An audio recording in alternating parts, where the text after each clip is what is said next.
But I do want to ask for leave of absence for them to get up the next communities meeting as well on the 22nd of November, please. Moving. Second. So carried. Councillor Hayes, Councillor Goodman-Smith, second. Confirmation of minutes from the previous meeting.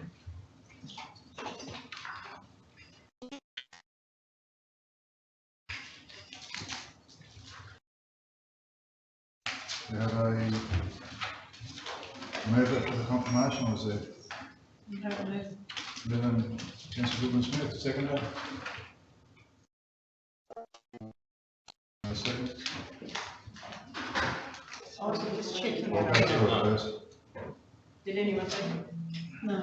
I can, but I wasn't appointed. I wasn't there. Because these are the minutes where we had the issue, I think was it you, Chris, that Councillor Roth that raised about the change from 5 to 6, and no, we discussed it last meeting. And should we then insert whoever came in so that it carries through? We identified there's a couple of ways to do it. One was at the start of the agenda, Okay. we could list that the councillor that came in late came in from a certain time, Yeah. or, and this is probably the better approach, at the point that they actually At the point implementing, Yeah. adding that into the minutes there. And I don't think we've done either of those in this version that I'm looking at. So we've got Unless Councillor Bell, 10-907. 907, that's page 4.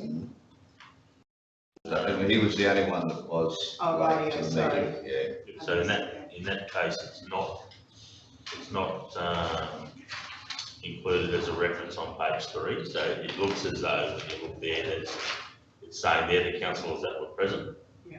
But the vote's full. So an inquiring mind would then think, well, you can't abstain, so something's happening here, and then it would become clear when you get to page 4. Yeah.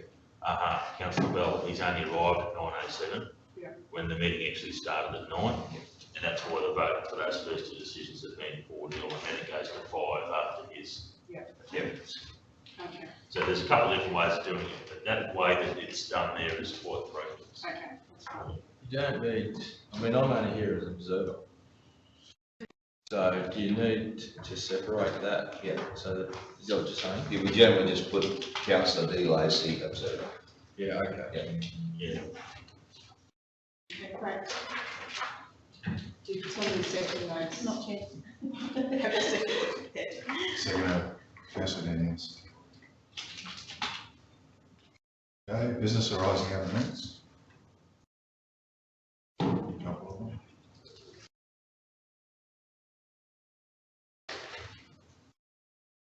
Business out arising.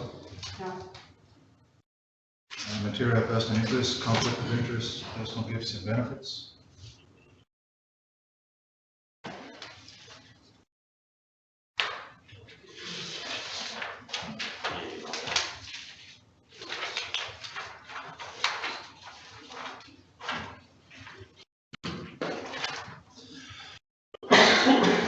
None, Mr. Chairman. None. Okay, meeting actions. So we'll review of those.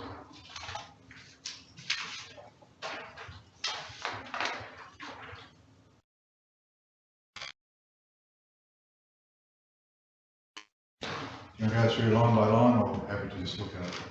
No, I've got no questions. No questions? Have we heard anything back on that locality names thing, or did you follow up on that? What line item is that, councillor?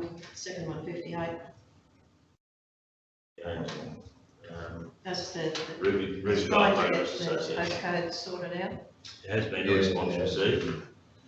I'm not familiar with the exact details. No, just through the chair, just following off from the CEO. We did get a letter from the Minister for Telecommunications, Mitch Fifield, about the issue of Ruby Bar. And they basically said they're not going to be touching any more of those 4702 numbers. whatever's there at the moment. They said it's mainly just for service delivery of mail and post, or packaging and posting. They said they haven't had any concerns with those, and they'll still be maintaining that postcode, and they won't be looking for a new one. So have we let the people up there know? I've written to the Rubyvale Association, yes. It's a shame, isn't it? Yeah, through the chair, there is an avenue for us to not accept that, and to make it more of a political issue. I've been through a similar issue with Diamond Tennis Shire Council. It shared the same postcode with another town, the same street. You can imagine all the different difficulties there. But the interesting fact was, on technical grounds or process improvement grounds, there's no argument to advance for another postcode. The only way to truly advance the argument is on sense of identity, and therefore on political grounds, not technical grounds. So it depends then if council sufficiently motivated by this issue to take it up with the Australian Government Minister for Communications through our delegation, through lobbying, and then you would take it on, because you're always going to get the type of letter that the general manager has described to the committee. That's a standard response. It's what you do with it now. Whether you want to take it up as a fight or leave it at that. Just through the chair, like the Robbie City Council took that up, and as Racemere is now no longer 4702. I don't know whether that was based on the population there or whether it was just a political intervention, I don't know. Maybe we could find out what happened there, how they went about it. So I don't know if you got anything through your records, but Capella was 4702. And I don't know if the council got that changed, because we're 4723, and that's not that long ago. A lot of stuff you look up will still come up with Capella 4702. Well, if we change this to the chair again for a whole number of reasons, the key thing is from a mail processing perspective, uniqueness of a postcode is not going to help Australia Post. Their systems have become more sophisticated. They're able to have a complete geographic region under one postcode and still effectively deliver mail. That's not the issue. The only way to win this is to push it from a sense of identity perspective, but you have to be satisfied that this is the burning issue for the community. If you are, then you take up the mantle. That's where we're at. We're at a point where you've been told no by the relevant minister. I know that our local members have been advocating for this change as well. You will be back out there soon for community consultation. The matter will be raised again. The uniqueness of the situation with those communities is that some of the people in those communities are saying we want our own identity. We're not just all part of the gem fields, and the postcode is something that they've clung onto as an issue there that they want to see addressed. So it just depends how you want to tackle it. If you want, we could gather a little bit more information before you make your decision. It might be an approach.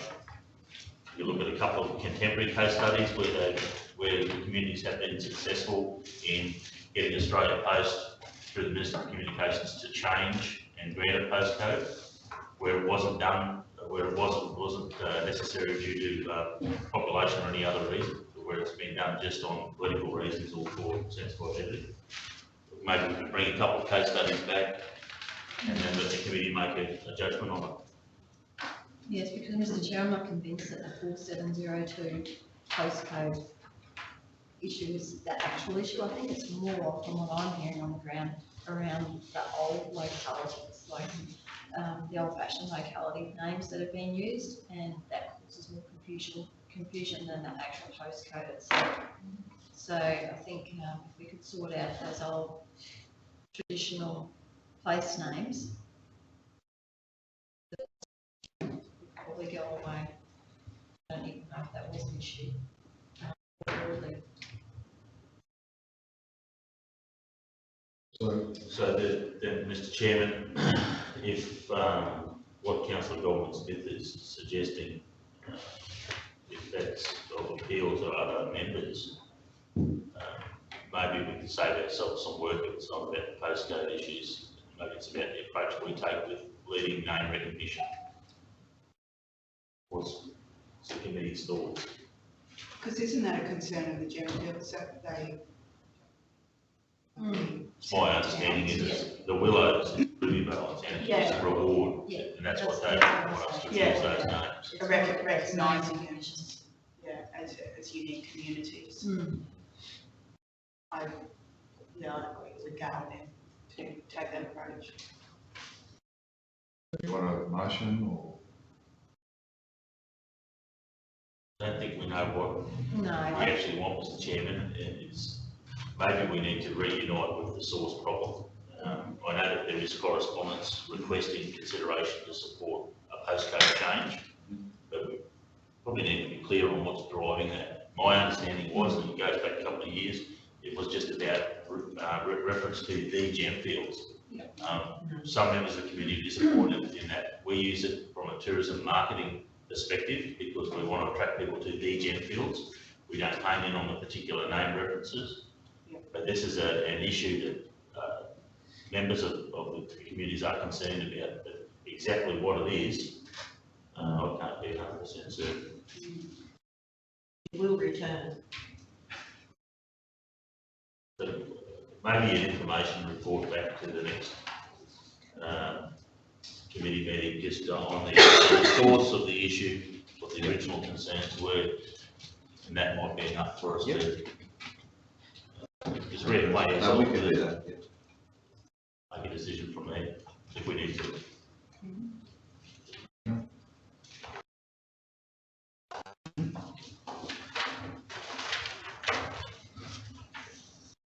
Okay, So, Mr. Chief, we just sit down and get the resolve. Are we going to do both? Well, I think what we're going to do through the chair is, Councillor Bell, is I'm going to bring you back a very simple, probably 2-page report that says this was the issues that were raised at the community consultation meeting that happened 2 years ago. This is what's been done today. And then I think it's over to us then to make a call. Do you leave it there and say, well, we're not going to do anything? It might, or you might say, well, let's take up the mantle and we'll have a fight over the postcode issue. Or you might just say, well, let's just be a little bit more precise with our marketing references to the communities. Or you might say, no, we're going to keep referring to it as the Gemfields. okay. It's just about just trying to remember what the real issues were. We got caught up on the postcode route because we had communication from a group. I can't remember that It was the group, Progress Association. saying that they wanted different postcodes.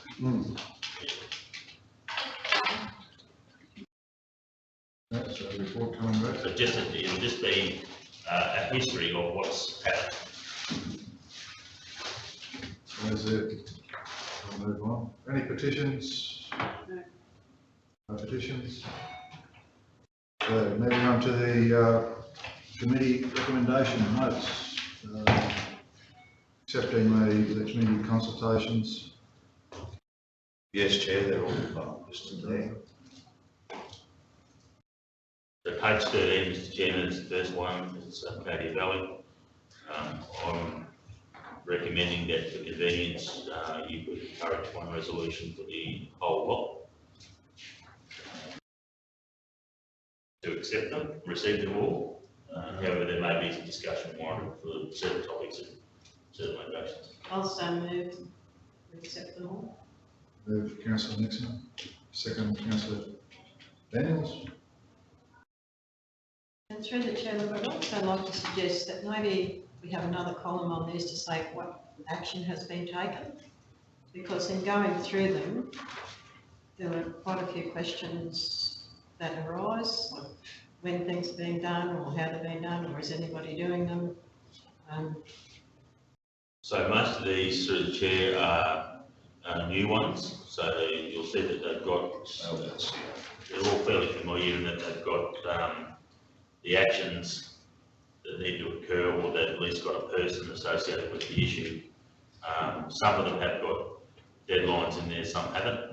There's community members in there, and at the end of each set of minutes, you'll find that there's a list of, what on the example I'm looking at, but at the end of the minutes, in most cases, there's well, there was on the ones I saw, but anyway, I can't see it there now, but there was like a pricing and the key issues, but, well, that's the CP ones, yeah, sorry, I misled the committee there. What you see is what you get. Yes, that's, On those tables, I'm thinking of some earlier, agenda items that we've taken out of the first version of the agenda, that were community reference group meeting minutes that actually go to the community planning advisory group, not the community standing group. So, point taken, these are relatively new, but there is the far right column is for what's actually happened. And that's what should be reported back to council through the portal.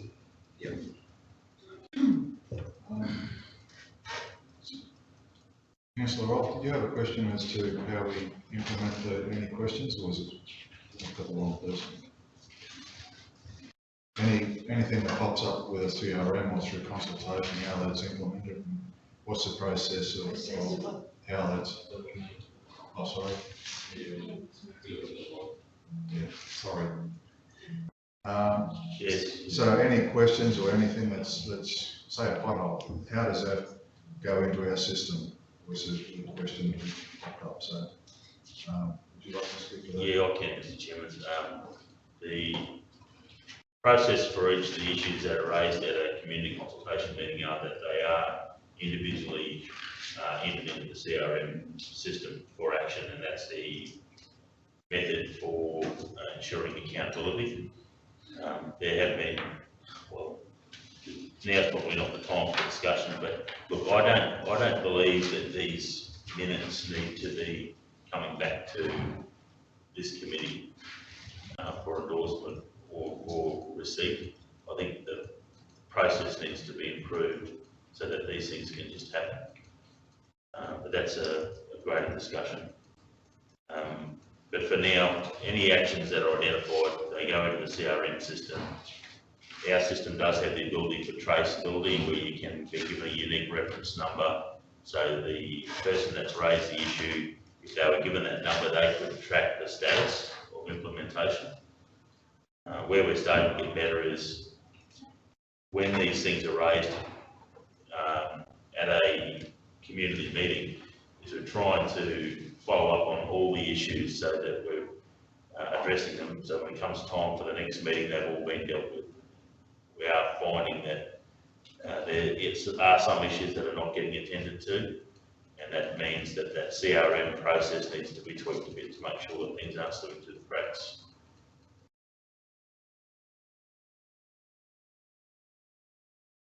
Well, after those meetings through the chair, following those meetings, could the councillors then on Docs on Tap or something get a copy of those minutes back?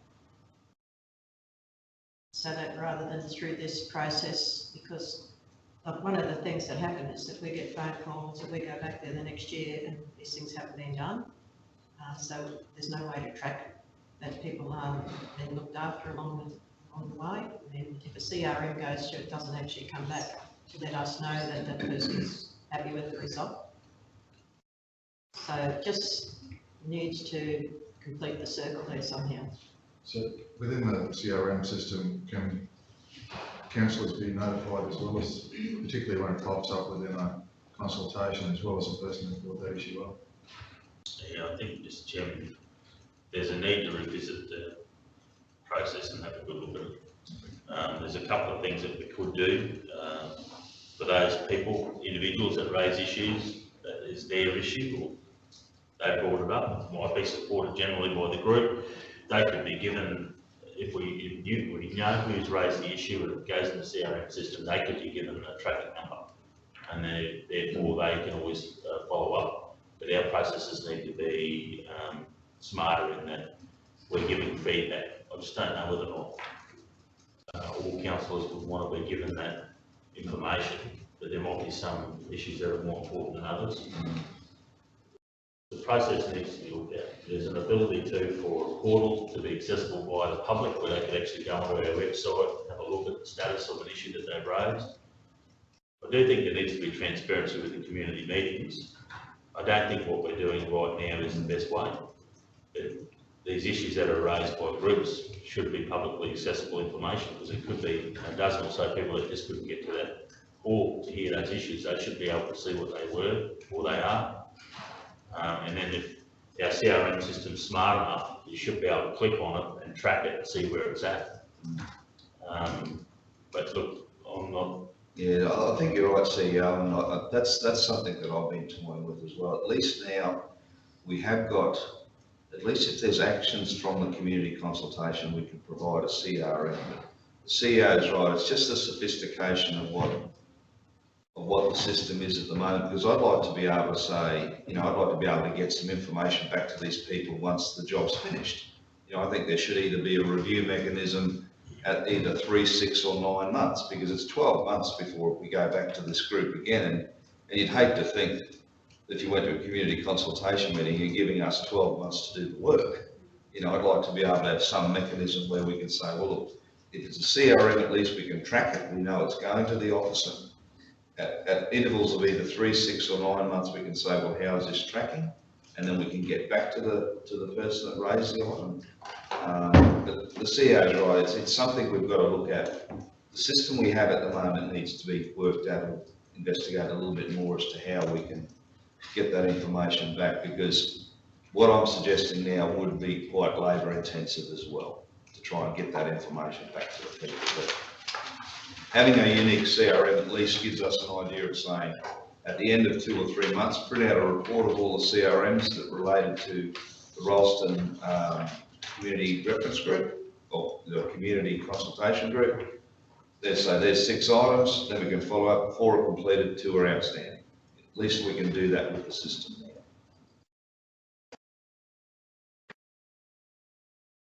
now. Okay, any other questions? Yeah, I just not more than the question. I just have to agree with Scotty, and I think Brad saying is that there's some fundamental flaws now in this old system we've had. We've been probably going okay for a long time, which just was not being going okay, but it's just it's been serving a purpose. There's 2 things. One is what are the public consultation meetings for? Now, when they originally started, they were to be a place where there was no debate. There was certainly just, it was just an information gathering session. So that tends to be that you don't want to be oppressive from the council, pushing back on what the committee is saying. Therefore, noisy wheels get their names on the agenda, get their names into the minutes, and are they the right things for us to be doing? So it's not always the case, so I'll go Fred Wild, Piano Tuner's Grave, we all react and go and have a look at it. But what if it had been someone else that we don't like and they want to talk to us about some other old historical thing, and we just brush it aside? So I just think that what needs to happen is we need to get some maturity in this. Are we as a council looking at the strategy and the strategic side of all of this? Or are we looking at the nuts and bolts, bloody why isn't this happening? So if it's an issue that people brought up about inefficiencies in which they think our staff are operating, I think those sorts of things need to be bundled together to look at what the problem is and maybe go into a relevant committee or group or back to council to start to look at if it's Fred Wild and his Piano Tuner's Grave, it should go back to the tourism group or the people, this community committee or whoever it is, that looks after tourism and looks after all the other stuff we're doing at the Gemfield. And where does it fit into the strategy? If it doesn't, it's out. If it does, it's in. And we can tell those people later, we're not just that hot, bloody spinning wheel bloody process for them to come to, but they can come and tell us all their stories. We can hear their confessions. We can listen to all their bloody problems, and we can certainly have a minute. But whether or not you respond to it, it's totally different to me, and that's the thing we haven't got right. And I think it's why there's a problem with the senior staff and management about what do you respond to and what don't you respond to. So as I said, some of this stuff I think comes back to a bigger strategy in some places, and whether or not it fits and aligns with what we're doing. If you're going to keep doing what you're doing now and wanting to band-aid everything that someone brings up at these consultation meetings, you're going to have to start allocating yourself a couple of $100,000 a year in a budget for this is the slush fund for the bloody whingy wheels. And is that what you really want to do? So I think you really need to start to get some more strategic thinking about how this happens, where it goes to, and I don't know whether the minutes capture that. So here again, I'll come back to the second point. the one which we capture things at each of the different areas, because we have a different area of people taking the minutes, they slightly tend to capture things differently. A little bit about a road, or some people might say it's works, some people might say it's waste, some people might say it's tourism, some people might say it's just a planetary and spray. You know, there's no sort of, I suppose, way in which we maybe have trained or have I suppose, empowered those people who are taking the minutes to actually start to capture the stuff so it can be started to be disseminated properly. So if it's a tourism issue, or if it's a bloody road issue, an infrastructure issue, that's what it should start with, instead of, as I said, some of them, you read through the Gemfields ones, it has a different heading, and if you read the ones from down Springshaw or Ralston, or down at the Carnarvon or wherever it is, different heading again. So I just think that there again is this, we need to start to align that, so that we've got that moving forward. But as I said, you know, it doesn't mean that, I mean, there's a pothole in such and such a bloody place and it hasn't been picked up by people. I think there was one in there from, you know, Behenny or Arcadia, and I was one of the ones from Carnarvon's. I think someone mentioned about a pothole somewhere. We went and had a look at it. I want to know why our normal overseers and others aren't picking up those frigging potholes. I don't want to care really about that pothole, but I want to know why it's not fixed during our normal process. And I think that should come back to our infrastructure group and say, why aren't we finding these potholes? Why are we've got to go to a community consultation meeting to find out there's a bloody pothole? And that's the big issue for councillors, is to get that strategy stuff right. Not that we're all going to fix that frigging one pothole. We should be fixing all the frigging potholes. So that's my problem, is that this can either take us to muck and weeds, or can take us to to getting things fixed for everybody. And I think that's where it needs to be taken to the next level now. It's been a process that's gone through, been tested for a long time, but I don't think we are generating that. It's just, that's really significantly strategic issue, path out of what people are telling us. So, sitting around the table at up the back of the Gemfields, people telling us that they didn't like to see three people standing around the car, or one bloke's sitting in a car with the air conditioning and the other bloke driving the car. You hear the same thing down at Behenny. Maybe there's some noise there that maybe is right, I don't know. So they're the sorts of things that should be taken to the infrastructure group and saying, how do we actually operate and manage this stuff, and is it right? So that's what I'm thinking, is it's not, let's all just, that issue that was brought up around the table at bloody Gemfields will never get fixed, because there's no action on it, but there is a message there. Yeah, that's right. And so that's what I'm saying to you, is that, just because it's a pothole, should it be bloody anything you react to? Or if there's a message, is it something you should be something to bring back and have a think about, and people should respond to? So I think there's some thinking now through this whole process about how we actually get a strategic review from this, because as I said, it's a councillor councillor process. We don't go out there to debate issues about whether our people sit in cars or don't sit in cars. I think at that particular point, Scott Osine explained about sitting in the car stuff, about training and getting greater operators on that learning curve. But it's you can put that forward. We don't come back aggressively and sort of say, well, this is our hard position. We listen to you, and you got a chance to tell your story. So there's a danger in, as I said, getting too bloody deep into the muck and weeds of how all this bloody works. I just think we need now to have some strategy about how we take it forward. So, yeah, Mr. Chairman, I think that certainly does sum it up very well.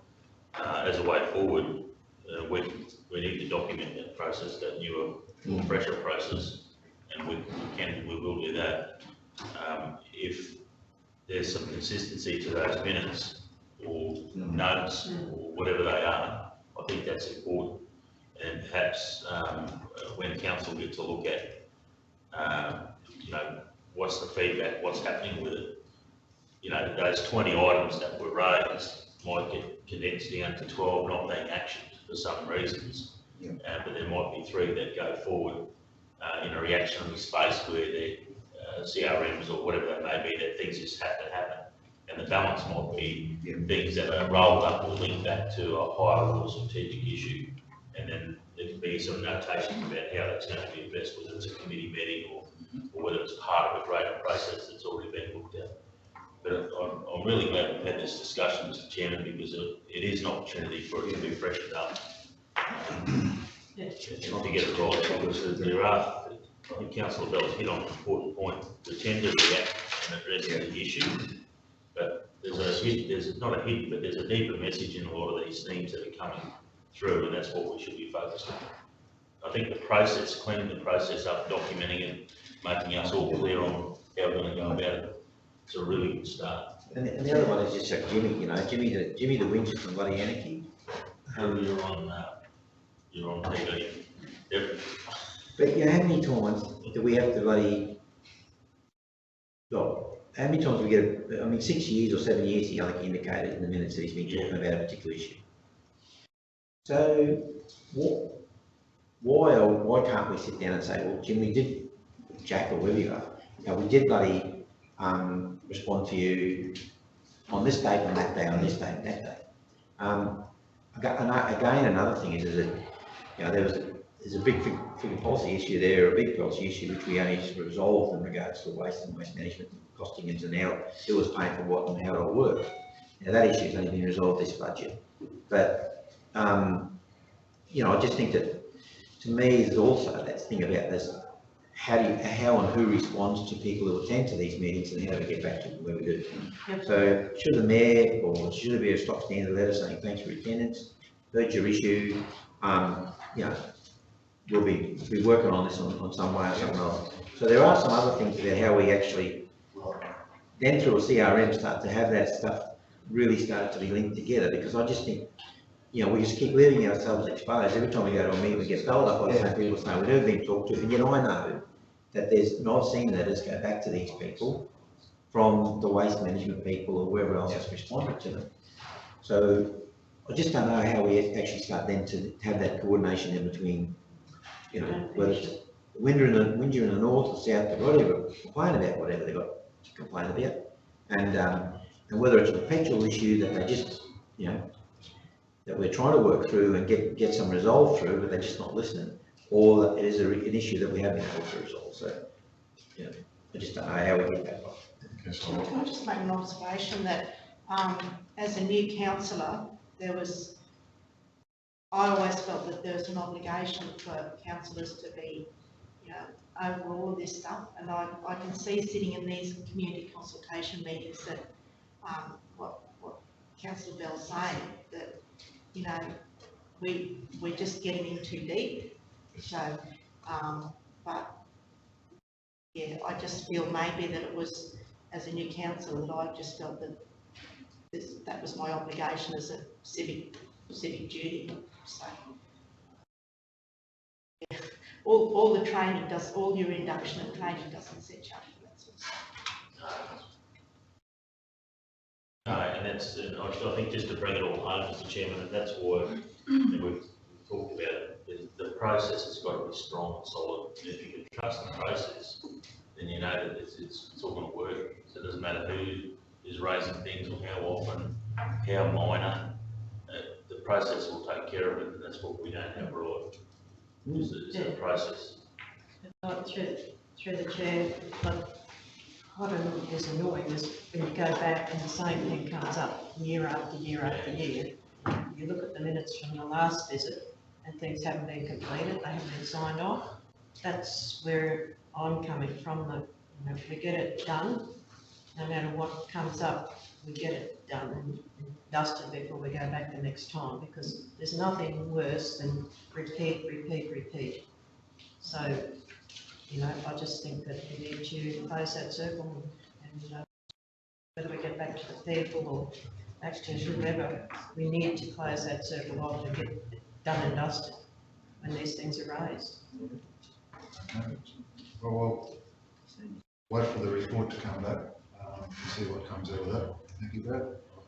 We'll move on to the telecommunications black spot strategy. Just over a week, Mr. Chair. Oh, sorry. Yeah. Sorry, Brad. Luke. Through the chair, this report relates to the mobile black spot program administered by the federal government. So council has, excuse me, previously had a report that provided an update in relation to that program.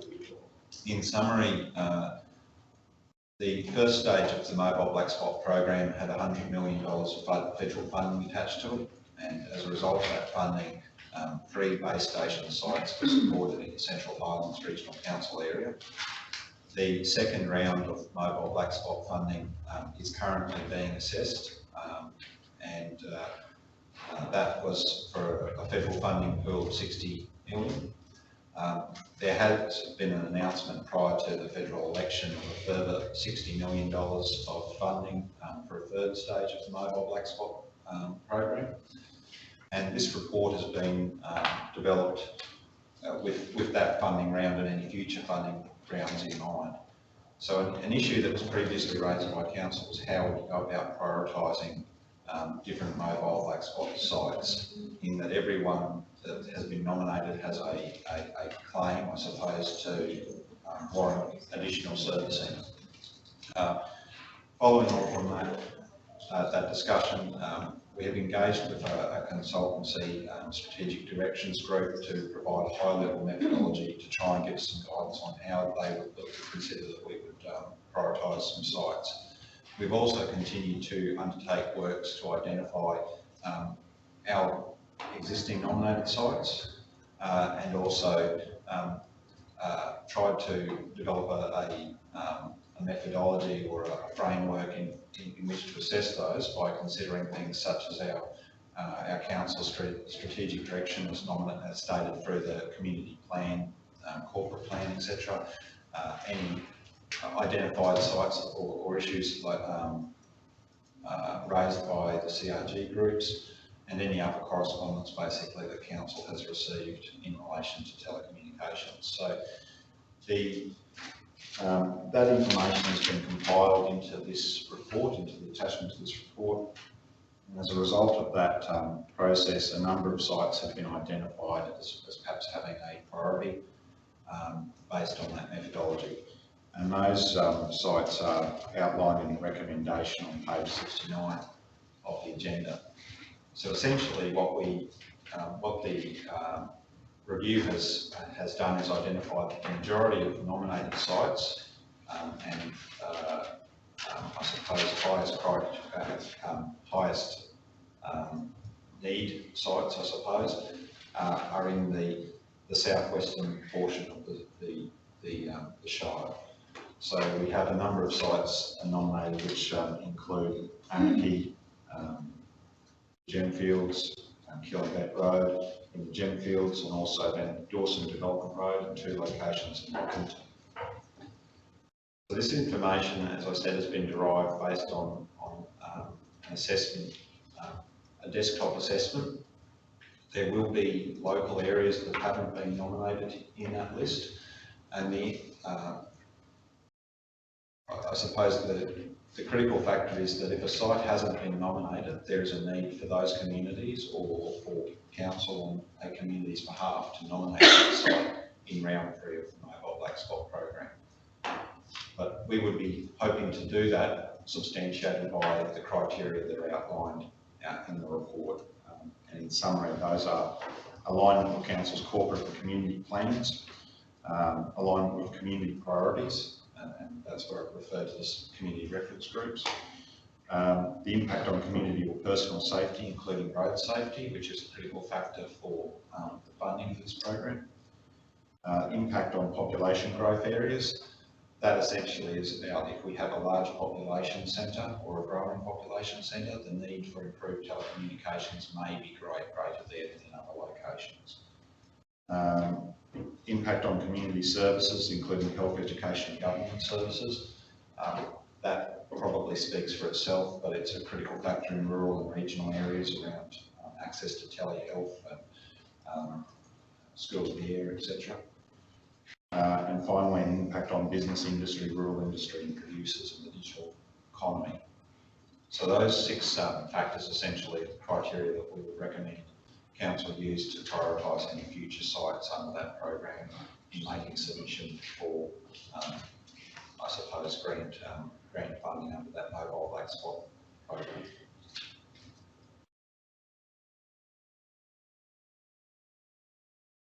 happy to answer any questions. Any questions? No questions?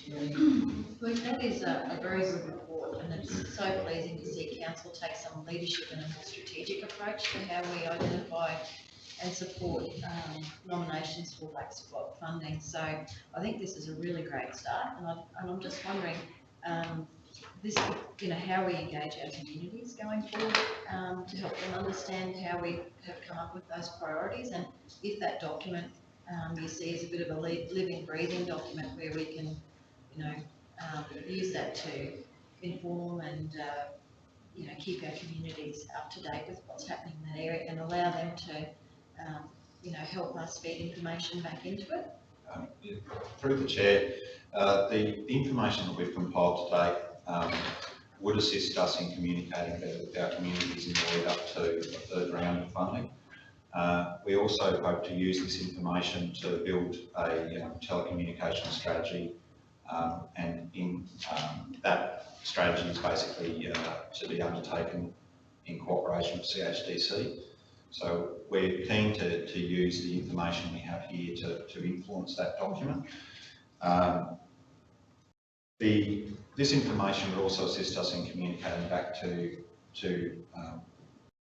whether it's through community consultations or directly to our community members.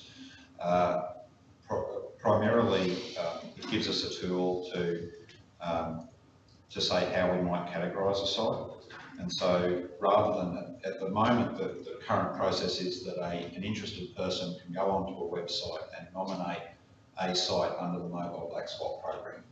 That's being done at an individual level. While council can certainly take a list of sites and input those, it hasn't historically been the way we have run the program, because you need to have specific locations rather than just nominating a broader area. This process, if we could include our communication to the community, beyond perhaps the ad in the newspaper or noticing of the like, we may be able to get better buy-in from our community to ensure all sites are nominated. And I probably haven't highlighted the point, but there are some sites that are completely missing based on feedback through the community consultation process. So a site such as Mungabunga is not included anywhere on the Mobile Black Spot list. So that illustrates the point that even though there are issues being raised about locations, they're not being nominated, and therefore there's no chance of them receiving funding. Because even if council have nominated them after the fact, they don't meet the eligibility criteria to be considered. So the importance from my perspective would be that using a framework like this, communicating with our communities, if there are hotspots that we know that we need to improve services, then council would be able to make that nomination on an individual's behalf, and just ensure that we are picking up those sites. And just in terms of ground truthing it as well, Luke, I notice, there's Carnarvon National Park listed there, and it's been tagged as ineligible existing coverage. Well, there's no existing coverage up there, so in my mind, that's not quite right. So maybe we do need to do a bit of ground truthing of that. And through the chair, there is an ability for us to ground truth it. It is very labour intensive to do so. And ideally, we would have the list of nominated sites so that we can cross-reference that and basically ground truth the nominated sites. There is a bigger program that can be run, but it's probably what I would consider cost prohibitive for a region our size to actually prepare a map ourselves of all the locations that have inadequate service. But it's a technical body of work, and it is very costly and time consuming to do that. Because the reality is, if the community was looking at this point in time and looked at this straight away, they'd be able to see errors in this. So we probably do need to tidy it up a little bit, but it's a fantastic start.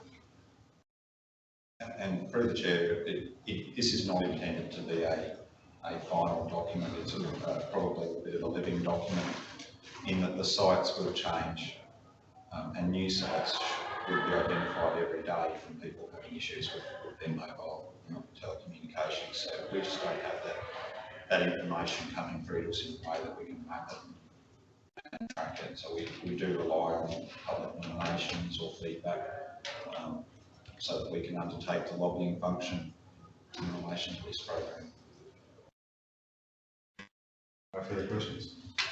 Just, just in regards to the letter, just was passed on us this morning from Honourable Mitch Field, is it? And Fifield. Yeah, where he's indicated to us that there is another $60 million round and but we should really start to bring these matters up to Telstra. He's indicated we should do that directly. And then also he brings in that to suggest to raise the matters with Optus and Vodafone. So I just think that as well as sort of identifying now some, I suppose, a strategic area where we can, or areas of strategy where we'll start to, strategic importance that we'll start to focus on. I think that we need probably now to have a strategy of how we're actually going to achieve that. So I don't understand exactly why Telstra, Optus and Vodafone are critically important, accepting that the Minister must take a great deal of weighting, and the Department must take a great deal of weighting in regards to their submissions as well. I mean, there must be a sort of maybe there's a political side of how an application is accessed, but there's also must be sort of an industry sort of. Through the chair, the telecommunications providers have an obligation to go and assess whether or not the sites are eligible or not, and they also have, I suppose, the role in they need to be able to fund the sites. So they receive subsidy funding for the nominated sites if successful, but essentially each site still needs to have a level of, I suppose, viability for them economically, so financially. So the department, from what I gather, does take a high value on the views of the major telcos who provide this service, primarily because they need to be able to put the money there and make it a viable service. So they won't fund a site that has no viability, so they provide for one person, for example. And that's primarily because the cost of one of these base stations is in the order of $800,000 to $1 million. And so there are, in the first round, there are over 10,000 sites nominated. So there's an awful lot of sites that probably aren't viable because of the small number of people they serve or the isolated area. And that's probably the focus then on telecommunication providers to say how many people can you service out of this location.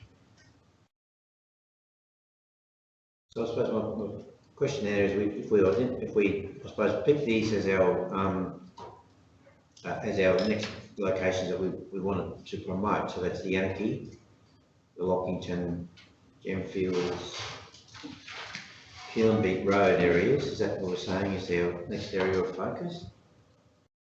Do we then need, if we have a strategy, how do we actually then sort of get to support not only federal members and state members, but also then working towards these Optus and other people? Do we need to have them on our case as well? And the other thing is, I just know the extreme pushback on, because then I don't understand whether it's right or wrong from some parts of our community who have seen a tape that a tower goes up where they say no one uses that particular service.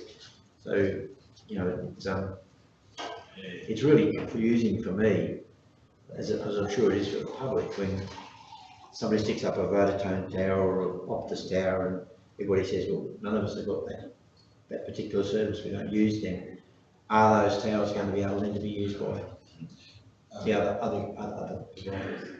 Through the chair, the funding agreement that the telecommunication providers sign for mobile black spot funding, they have to have in their agreement that that another provider can co-locate, but there's a cost associated with that. Not all locations are being taken up by other providers, but for an example, Dingo or Falk Lagoons, which are both Vodafone towers. My expectation would be that one of the major providers, Telstra or Optus, would co-locate there because it gives them a better ability to service their customers. But there's no guarantee, I suppose, of who will go or co-locate where. But certainly the coverage maps that are detailed in the report show that they've, for a provider like Vodafone, they have a very limited footprint in the Central Highlands, and so unless they're trying to grow their business, it's going to have a minimal impact. The key benefit from this is any tower will pick up a 000 call, and so for that pure emergency response, there is still going to be coverage. Just through the chair, recommended those 5 there. I just wonder about Bogan, they've got the fibre optic there, Telstra's got a set up there. Surely it wouldn't be all that expensive to put a tower there. Because that travelling public kind of, you go Emerald West stuff. There's, through the chair, there's Telstra have these mini towers available. I think they only do a 700 metre radius. But that's an option for a small area. And they are looking at putting 1 or 2 of those mini towers into Warraminda to assist them there. There could be locations that we're identified through a strategy that might be appropriate to have a mini tower.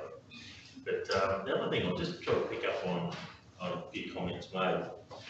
When we get to a point where we're about to get behind several sites, maybe there's an opportunity, and this comes with the fresh knowledge of attending the recent Local Government Association annual conference where we learned about a successful council initiative where they put their budget out to the community before they adopted their budget, and they allowed about a 30-day consultation period, feedback, presentations and whatnot. But some of these things we know that we're never going to please everyone, and there's some peculiarities that are very hard to pick up on in a strategy. It would take a lot of resources to get them all into a strategy. Perhaps there's an opportunity when we identify those 4, 5 or 6 ones that we're going to get behind to put that out for public consultation. That might be an opportunity you might even learn that 1 or 2 of those things are not worth progressing, or they're in the wrong locations. At the moment, we're relying on what's in this draft strategy. The feedback, we're sort of relying on the feedback we're getting through community reference groups, but every group, when you think about it, will have an issue that's important to them, but it's only when you put something out for consultation or you make the decision to do something that you're going to find out that feedback might have what's more important than the other. Anyway, it's just a bit of a thought. We're at the point now where we need to soon get behind a couple of these priorities and lobby for funding. It doesn't matter who, we're helping somebody. But I'd just like to comment on the top one that's been there the whole time, and I don't know why, the Albinia National Park, because they have access there because they're next door to Frost and Cold. So there is good access in Albinia National Park, so I don't really know why that's ever been at the top of our list. I mean, a lot of it, they've got some Telstra towers just at their doorstep. Luke, what have a comment there, Mr. Chairman? Well, through the chair, the list is sites nominated by the public. So it is identified as an ineligible site, so that means it has existing coverage. But obviously someone in the community had nominated it at some point in time. To pick up on previous comment about Boganton also, that was a site that was funded in the first round by Telstra. So there should be a tower constructed to serve If they ever get there. That's the other thing, I mean, they have no time limit on when they're going to actually invest and put these towers up, is it? Through the chair, the sites are supposed to be completed, I think, mid next year.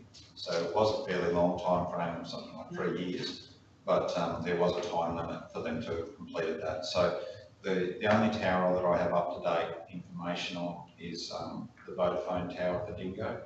And I know that they have been going through a town planning process with council and some leasing arrangements. So their expectation is to be finished by the end of this year, but I don't know whether or not they're actually going to hit that time frame. There's a motion there resolution.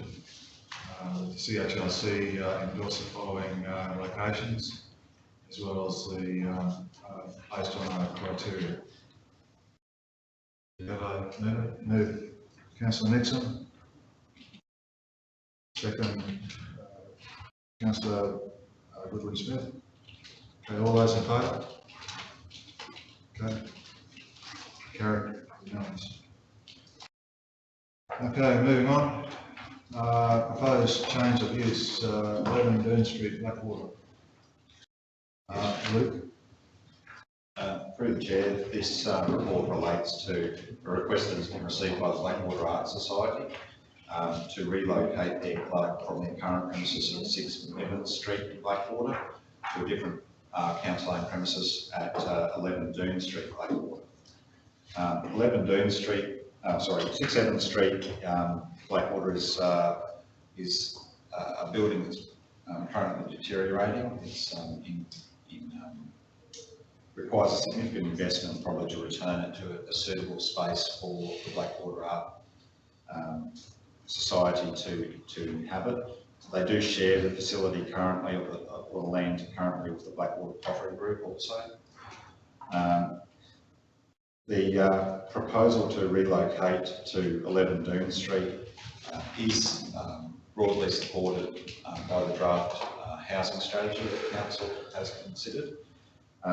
11 Dean Street is currently used for staff housing. There are 2 tenants in that property, and there are 5 units on that property. It is probably important to note that the property is held or is bound by an agreement with the state government. It's a legacy agreement with the state holding an ongoing interest in that land. So the current contingent liability figure to pay out that interest is about $142,000. However, we have asked for a fresh valuation, and should council look to support the proposal from the Blackwater Art Society, we would also look to see whether or not a reduced figure could be considered. Essentially, the request is, as I mentioned, consistent with the draft Central Highlands Regional Council housing strategy, in that the complex of units was previously used, I suppose, as single person's accommodation. The accommodation is probably suitable to be able to be retrofitted into an arts precinct. From an officer's view, we wouldn't necessarily be seeing it used as an exclusive use for the Blackwater Art Society, because there are a number of different clubs and organisations in Blackwater in that arts and cultural space that would benefit from having access to some space in that location. But that would all be subject to future negotiations should council support that proposed shift. The properties there, historically they have, 11 Dean Street historically has returned a small profit, I suppose, in terms of its staff housing use. That said, there's the years that we've captured in the report haven't been years that we've had a lot of maintenance. As time moves on, we would obviously have to maintain those properties, and that may change. So from a financial perspective, whilst it may appear that it's profitable in its current form, it's probably a bit of a false impression of how profitable that complex is. And on that basis, that's why we previously recommended the idea of shifting it to a more community-based use.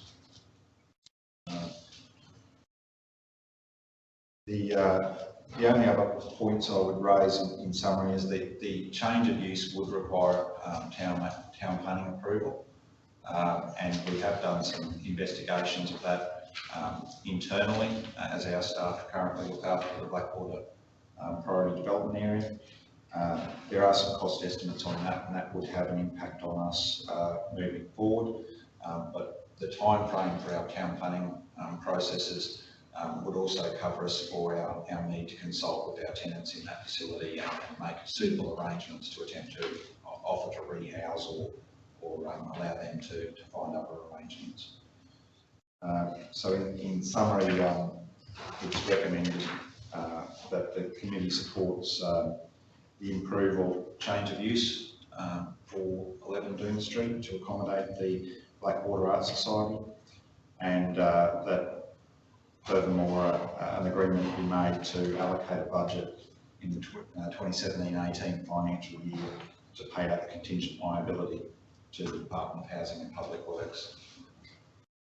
So the Chair, Luke, we received that email from the Pottery Association. I wasn't quite clear on where they were, whether they wanted to stay or whether they wanted to move from that email. Have you had any discussions with them or on what they're thinking? Well, through the Chair, my understanding is that their preference would be to stay because of the location of their kiln. Okay. We probably aren't at the stage to say whether or not we could relocate them or not, but the preference in my mind would be to relocate a number of arts groups to use the one complex because it gets you the greatest value out of that process. Yeah. But we haven't had specific negotiations because we haven't had this direction, I suppose, set as yet.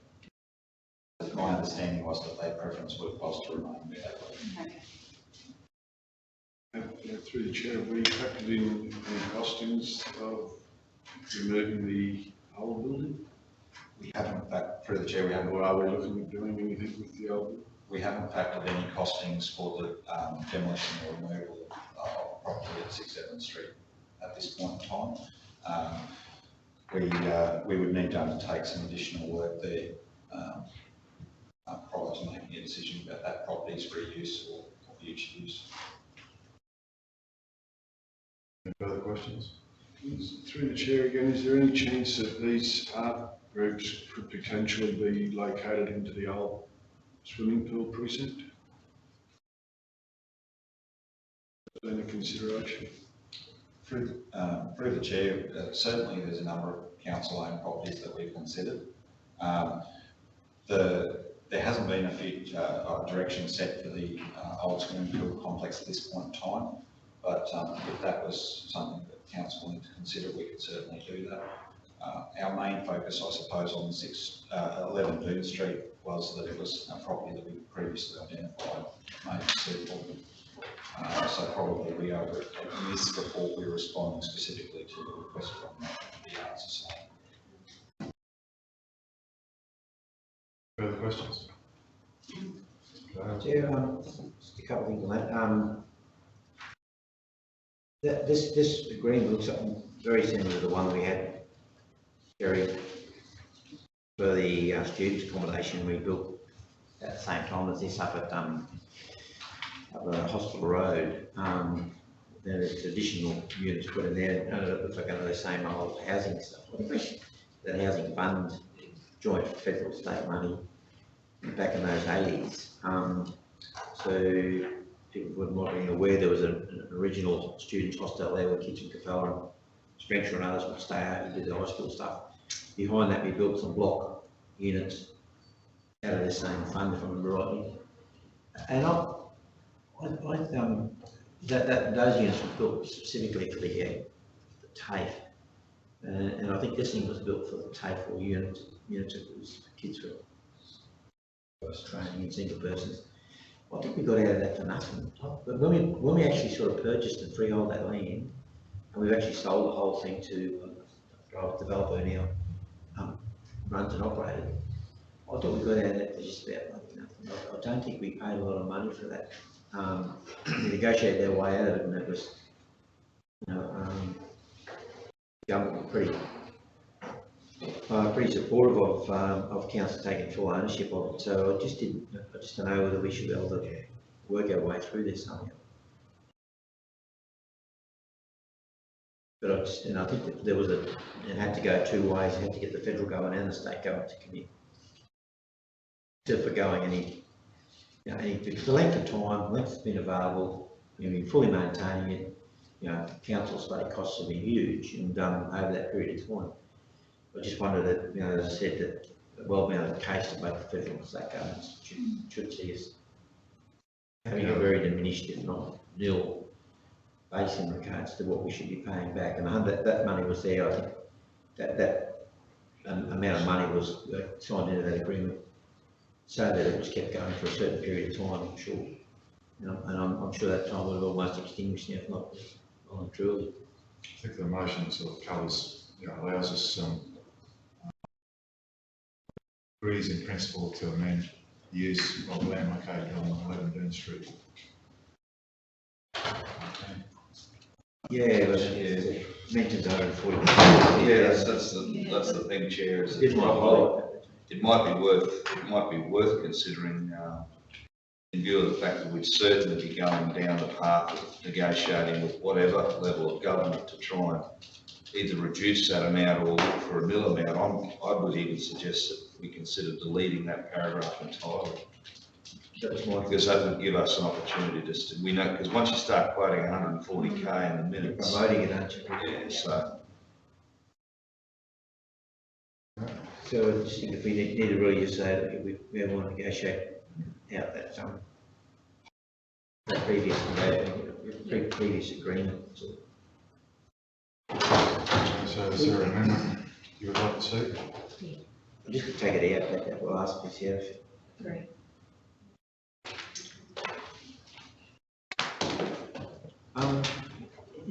Could we own that freehold? We do know that, Travis, something. Through the chair, no, it's a reserve land. So should Well, council. that's even better.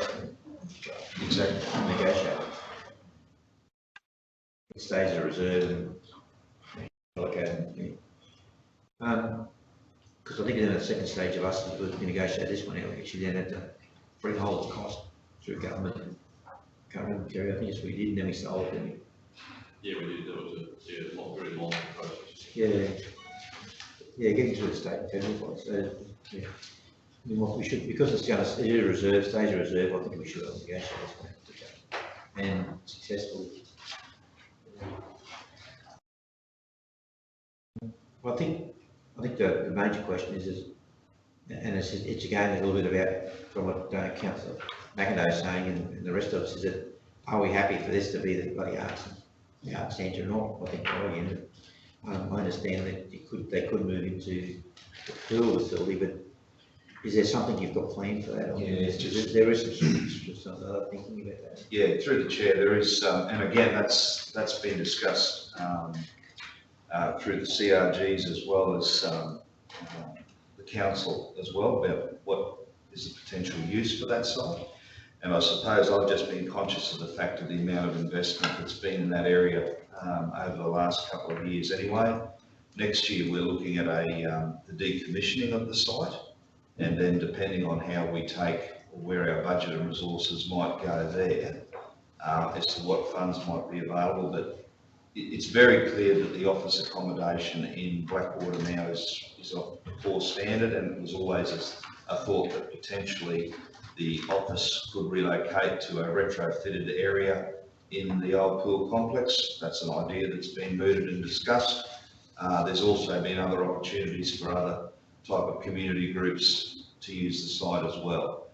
But to me, I think that's forward planning probably in the next 12 months to 2 years, because next year is decommissioning the site, and I suppose I'm just being conscious of the fact of the financial capacity that we have there, because there's been a significant investment in Blackwater, and then potentially over the next 12 months to 2 years to engage with the community and work with the council on the best or the most suitable retrofitting or use of that site.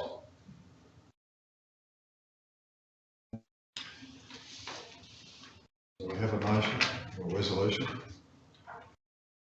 Is there any further information, anyone? Well, as long as Councillor Mangan knows that this is probably lock us into this position, that's all I'm saying. Is that, I think once we take this deep dive, this is where they're going to go, isn't it? Yeah, and I'm happy with that. Yeah, but I don't know how whether you are.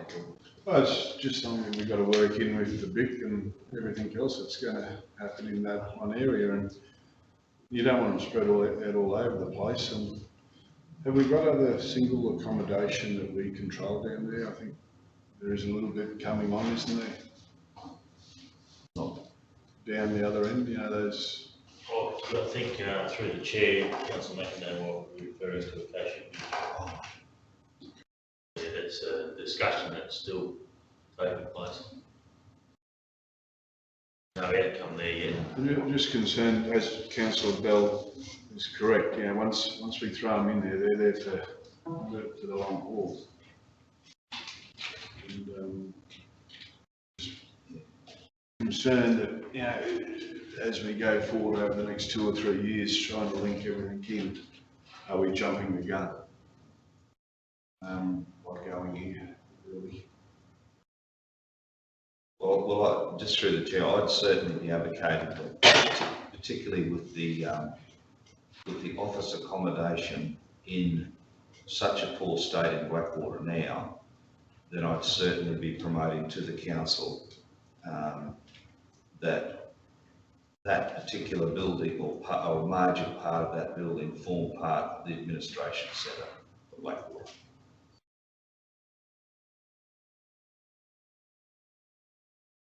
I'll be happy to move. Okay, move for Councillor Nixon.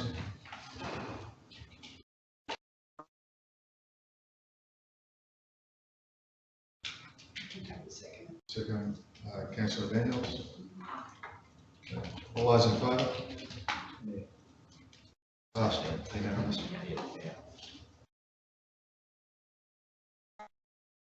Okay.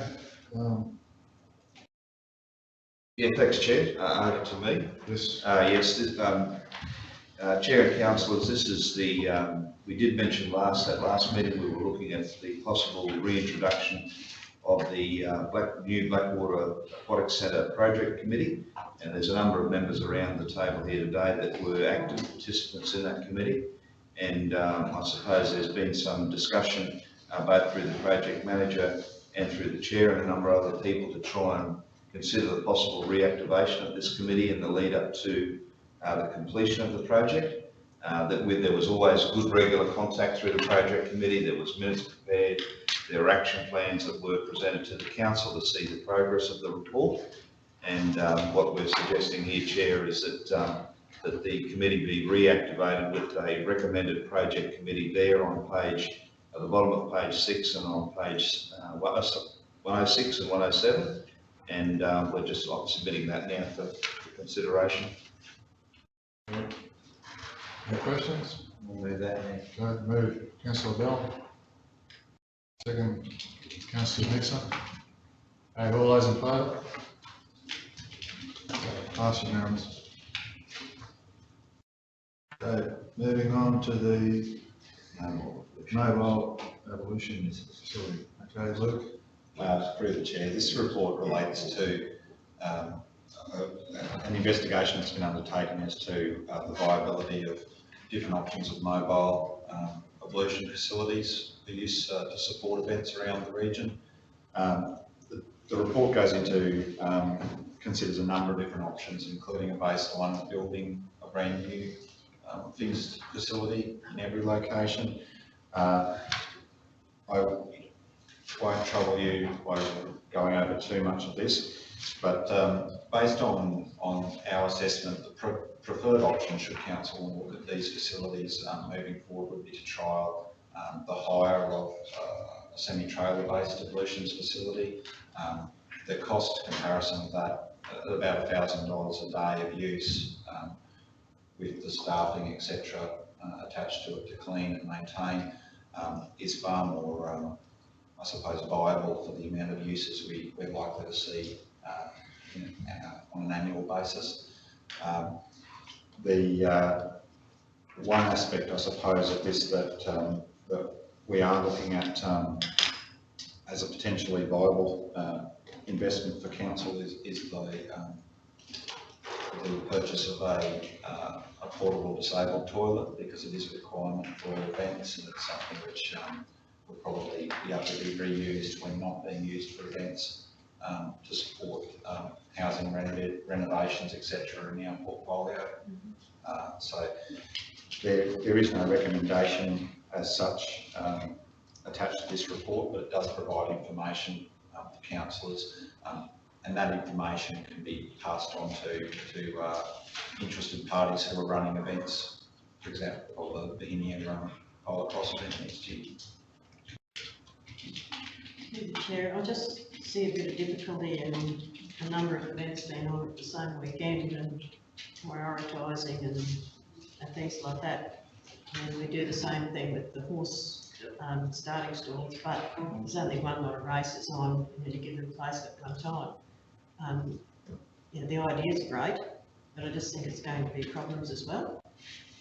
But I do, you know, understand that a lot of these facilities don't have disabled toilets, and that goes for all our probably racing places and a lot of our showgrounds and things. And it is expensive to upgrade everything, but yeah, I just, you know, it's going to be hard to manage, I think. And through the chair, it is an issue because we don't have enough events in central Queensland to cater for these. The actual stock of mobile ablutions isn't actually even in Rockhampton or Gladstone. So the companies that we would typically have to deal with, or our communities would have to deal with, a lot of those, if it was a large event, would need to order stock that would come from Brisbane, and that's why costs are so prohibitive to move forward. It's probably why our preference from an officer level is to look at the fully mobile option of a semi-trailer mounted ablution, because at $1,000 a day, essentially, a bit under that, it's far more portable to cater for those one-off events that occur throughout the year. So you're anticipating owning this? No, my suggestion at this point in time would be that council, if we were holding an event, that we would hire that facility, or that we would recommend that that facility be hired to a community group. I wouldn't recommend at this point in time that we purchase it, because of the amount of usage that we're aware of wouldn't actually make it a viable proposition. Because there's also there's a high capital cost to purchase these types of items, and then there's an ongoing cleaning and maintenance requirement. Yeah, and that's a concern too, but then why would we be involved, not let the organisation hire themselves? We certainly, through the chair, we certainly can allow the community organisation to go directly to the companies, and that's the way things historically have happened.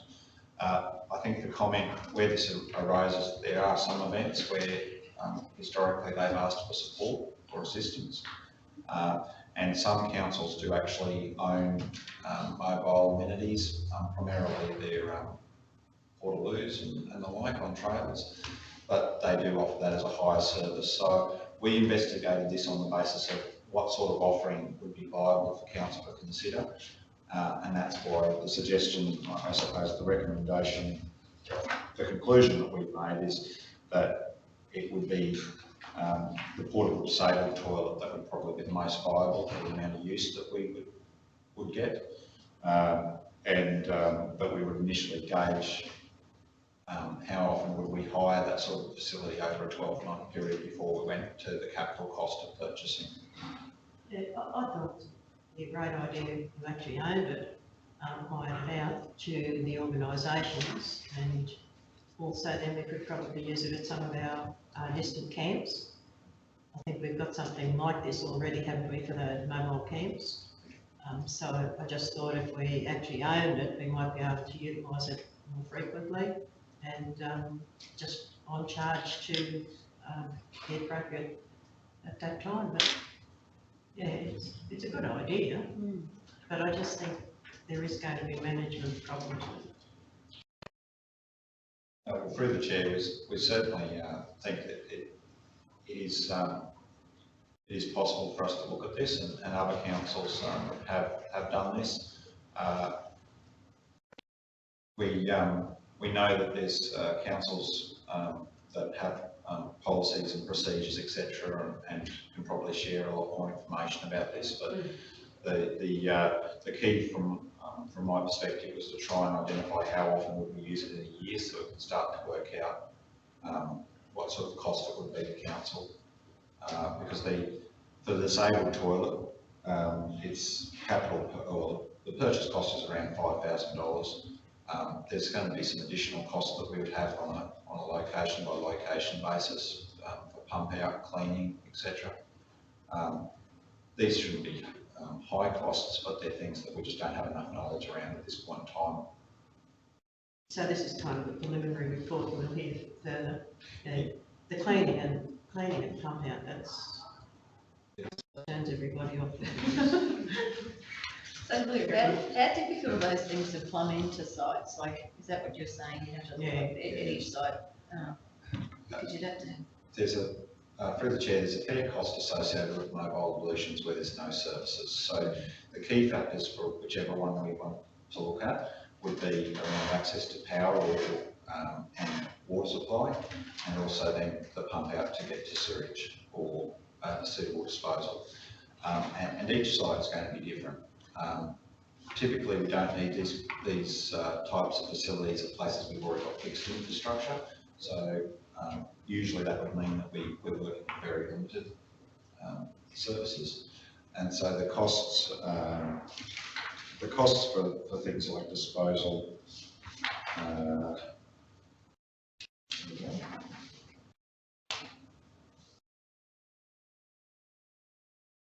think we were talking about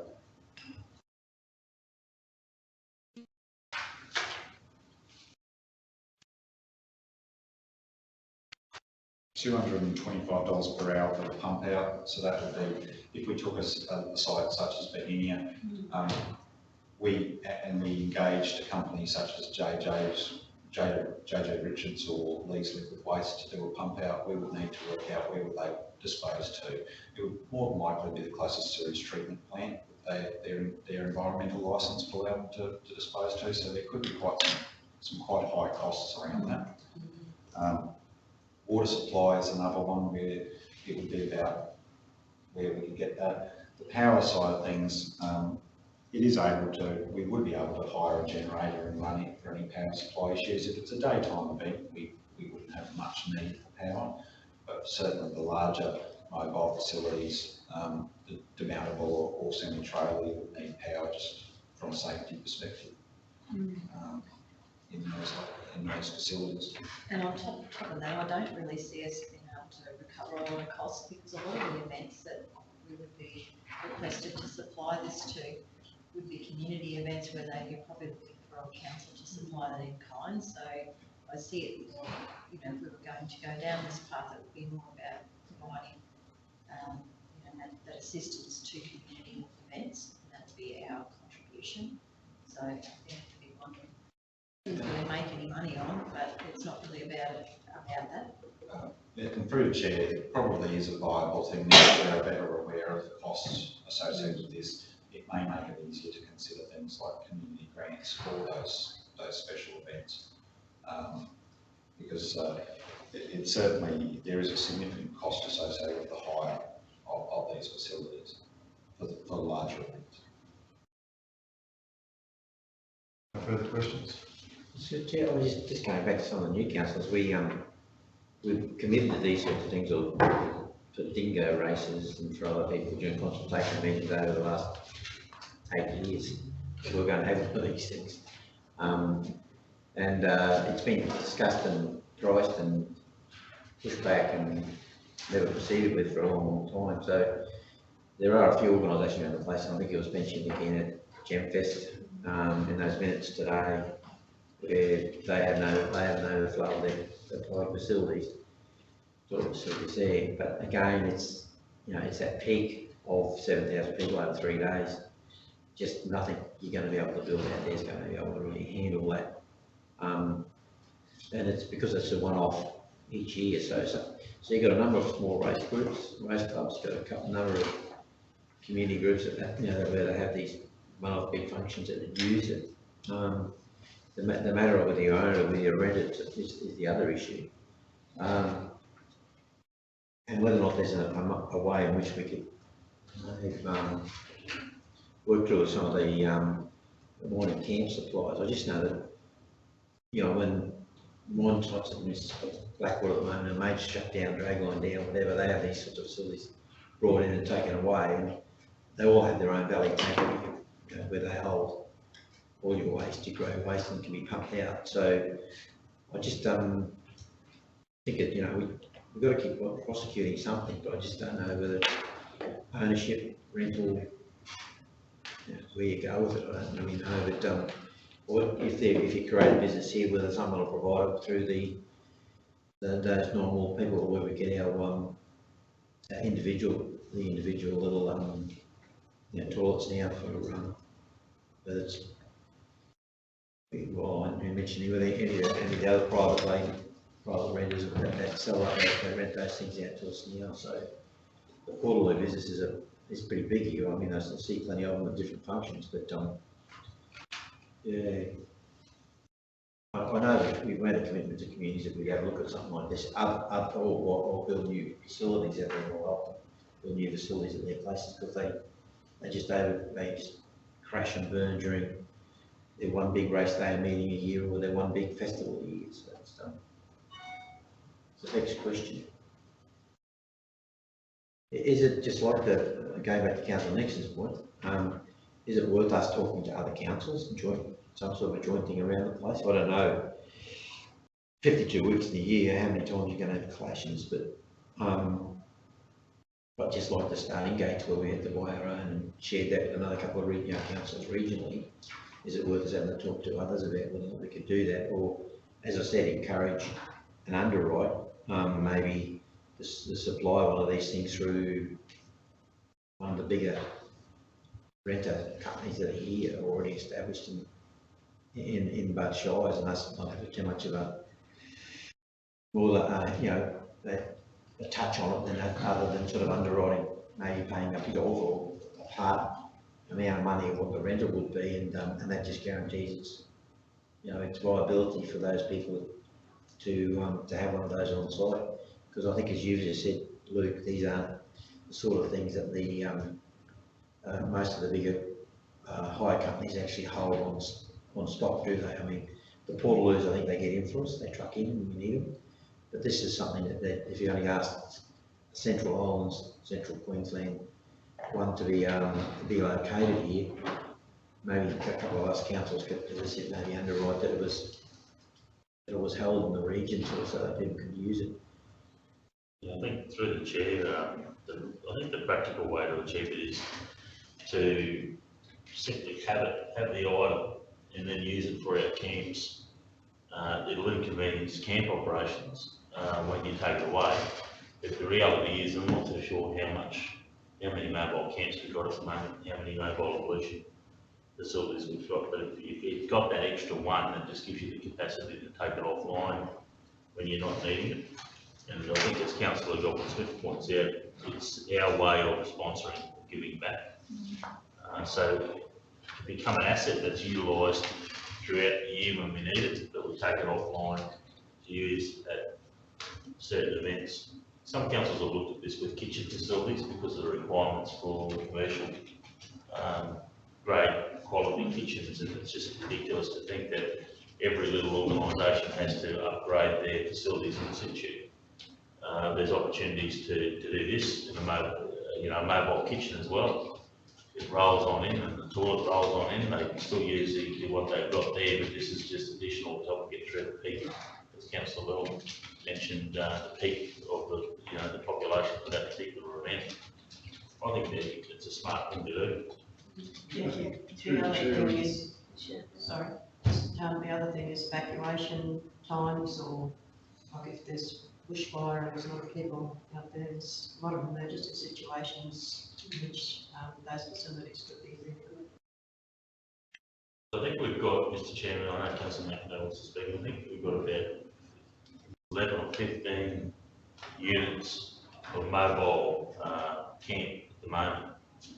We bought the big old QR camp, and we were going to buy additionally, the money's in this year's budget anyway, if it hasn't been bought already, it will be bought this financial year, additional facilities so that we can split these camps up and make them autonomous. So all we're talking about is having the capacity of another ablution facility, and you've answered the problem. So I really think it's as simple as just throwing the money in the budget, buying it, getting it done. And as it's been pointed out, it's a commitment that's been made in varying forms over a number of years. And let's just do it, see how it works. And Well, I you think think, you can underwrite it by using it for our own. Yeah.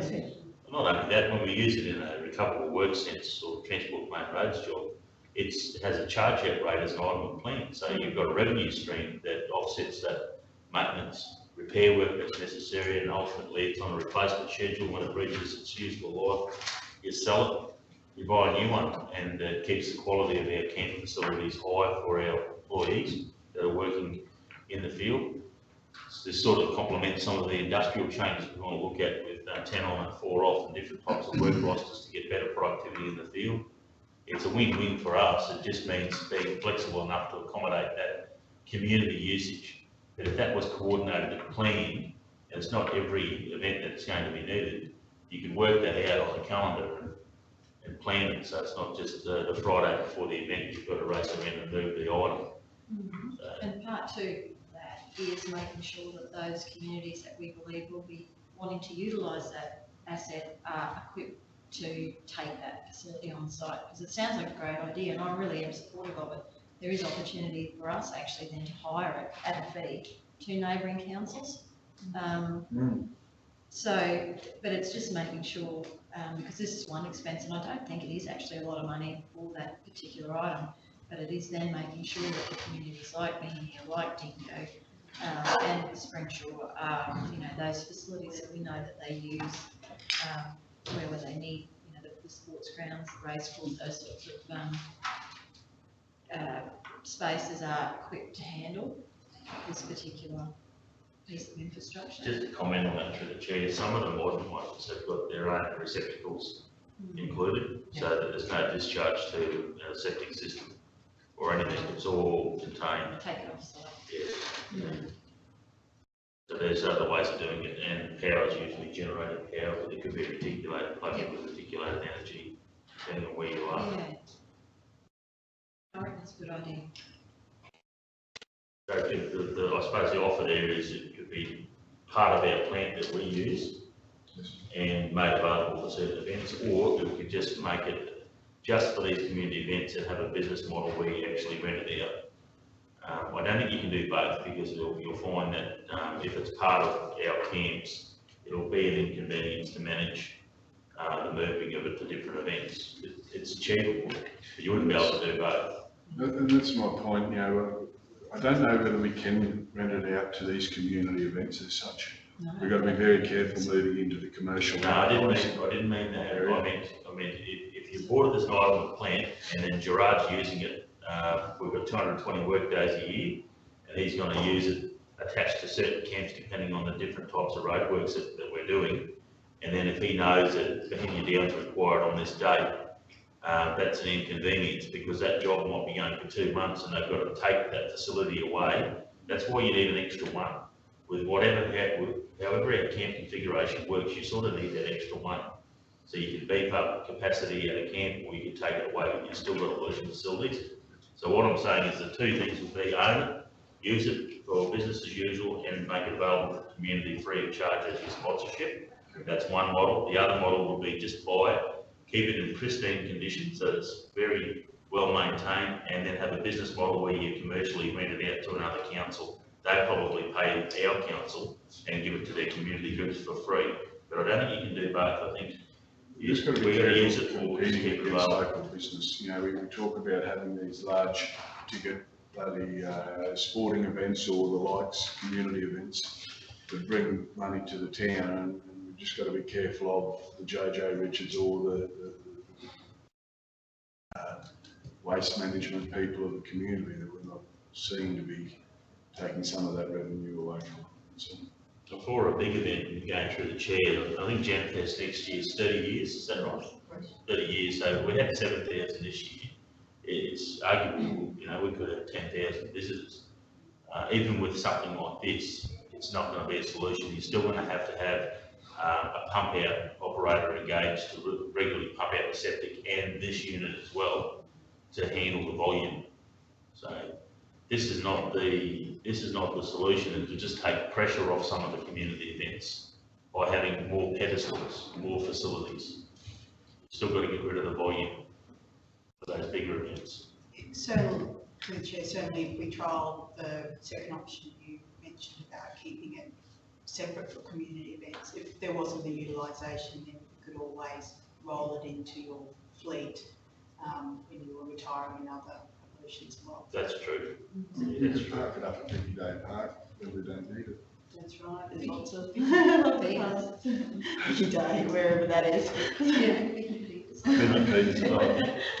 It's an information report, Mr. Chairman, that if the committee is willing, and I think that might be, the direction may be to include provision for a facility in the budget review. Okay, so, do you need a motion or? Yeah, if that's the mood of the committee, and that way we can say, well, we've done it, we're going to do it. So it could be that the communities committee makes provision. And you can always fire it out to your workforce if there's a certain situation. Financial year to purchase, and then you can use a description, you've got a mobile pollution facility. Probably at the moment when they're at Carnarvon, they've got a whole big workforce up there, probably For another. use, What did you say? by select community events. Just make them select community events, that way just sort of implies that there's got to be a process around it, not just. 16, Oh, 17, sorry. yeah. You mean 17, 18, don't you, or 16, 17? Or part of our budget review. We'll look at it, maybe doing it in BR2, Yeah, so this financial year, if we could. yeah, get it done. Yeah. It'll be something we can drop off that we thought we were going to get done, that won't get done, so there'll be, the funding availability is there to do it, just means we'll balance up the budget when we do BR2. This is committing council to go ahead and do it, we can start then. If that's the mood of the committee. We have a mover, everyone happy? Councillor Goodman Smith, second, Councillor Daniels. Okay, all those in favour? Pass unanimous. Morning tea is ready. Would you like a break? Sounds great. Sound good? That's right. Morning tea break.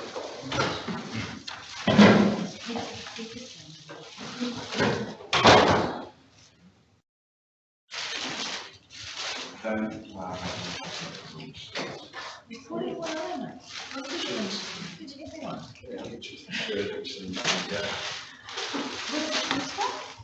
Local bond. Yeah. Thanks, Al. I'll put it. Nice to- Did you have any sort of things? What? I'm just checking.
Okay, Lee, if you got this one? Yes, through the chair, the next item is in relation to an offer, I suppose, from the Rotary Club Blackwater that relates to Rotary Park Blackwater. Rotary Park Blackwater has an existing fence that is in need of replacement. The Parks and Recreation team have identified that the fencing would be a proposed renewal item in the 2017-18 financial year, with the estimated cost being in excess of $30,000. The Rotary Club of Blackwater have offered to undertake those works at their expense, subject to the donation of the old fence back to their club to be able to be auctioned off as part of their auction. So the officers have recommended that council accepts the Blackwater Rotary Club's initiative and support Blackwater Rotary Club with any workplace work health and safety requirements associated with that work. Also move. Okay. Moved Councillor Nixon, second Councillor Hayes. All those in favour? Pass unanimous.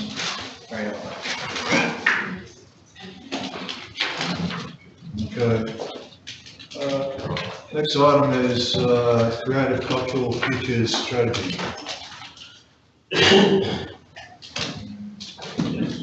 Janice, I think that's yours, is it? Good morning, and through the chair, this report is to recommend that the Central Highlands Regional Council Community Standing Committee adopts the Central Highlands Regional Council Creative Cultural Futures Strategy 2016 to 2026. The strategy was developed after extensive engagement and endorsement by the Central Highlands Arts and Cultural Advisory Committee, and the Central Highlands Regional Council Creative Cultural Future Strategy 2016-2022 will guide the delivery of arts and cultural activities and services for council in partnership with the community. Any questions?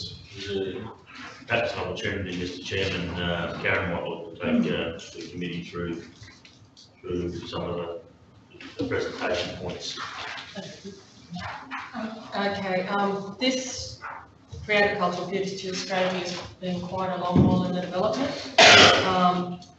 The Arts and Cultural Advisory Committee, that was one of their first duties, and part of why it was formed was to do the research and consult with the community on what they wanted within the strategy document. So we've identified there's 6 major areas, and those key points that are underneath there are community driven. They're directions directly from the community of what they want to see within their region. So it's a true reflection of what our communities are looking for.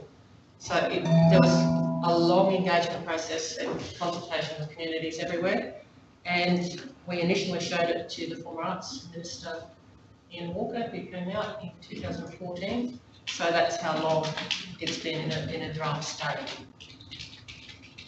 So yes, I'd just like to see that it goes forward. Throughout the engagement process, it was recognised that we needed a more strategic direction for heritage as well. So normally heritage is encompassed under one of these sorts of strategies in general, but given our region's high community priority for their heritage being maintained and retained, there's a separate heritage strategy that's in the developmental stages.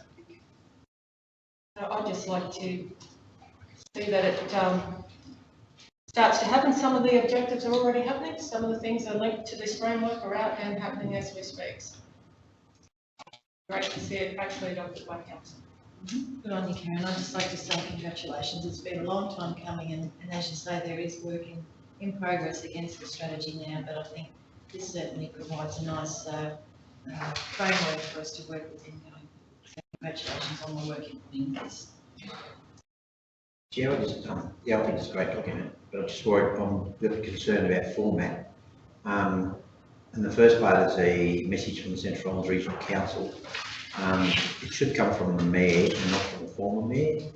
So I just think that this is the 2016 strategy elements. Yeah. You know, I don't, probably, I think that Pete had a lot to do and has been also very supportive of up to his end of his term. But I really think you need to recreate that. I don't know, you haven't got these things printed, I hope. But I really think you need to take that back to just being the mayor. And the second page, I'm a little worried about being some councillors involved with that one. I really think it needs to be from the CEO. You need to have a CEO's message. And that's our stock standard. I've seen that everything that we put out here has that from the mayor and the CEO. And the councillor messages, if you want to do something like that, I think needs to be embedded into the document. And it really it does work well when you do that sometimes, either a councillor message or a stock standard, local artist that you want to put in there. So I just don't know how hard that would be to change, but the message from Councillor Nixon and Governor and Councillor Smith, I just think maybe should be embedded back into the document. But all of our documents that I see, whether it's our strategies, all the other stuff we put forward, start with the mayor and the CEO messages. It's just a format, and it's traditional. Through the chair, I mean, I guess it was a decision, I suppose. I was asked to go Karen processed about those, rightly so, and I assumed that given that it was a document that had endured from the previous council and as a form of recognition of the significant, I guess, input that they had, it was a case of I agreed to share in that acknowledgement at the start, so I mean, that was where that came from. This is a document from 2016 to 2026, so it is a 10-year strategy from now, so from the day we adopted, so it should have currency, that's all. Yeah, no. I think it's a great document, Karen. Well done, mate. Thanks for persevering with it. It's very good, and I think it's very precise. It really it has good actions and just really good point stuff and makes a lot of sense to me. So, Mr Chairman, to accommodate those suggestions, if the committee is supportive, we would just amend the tail of the proposed resolution to say as amended. And It's just more. Through the chair, that was the same thing that I was questioning around about the former mayor. Probably just the wording around his message as well. It sounded like it was him presenting it.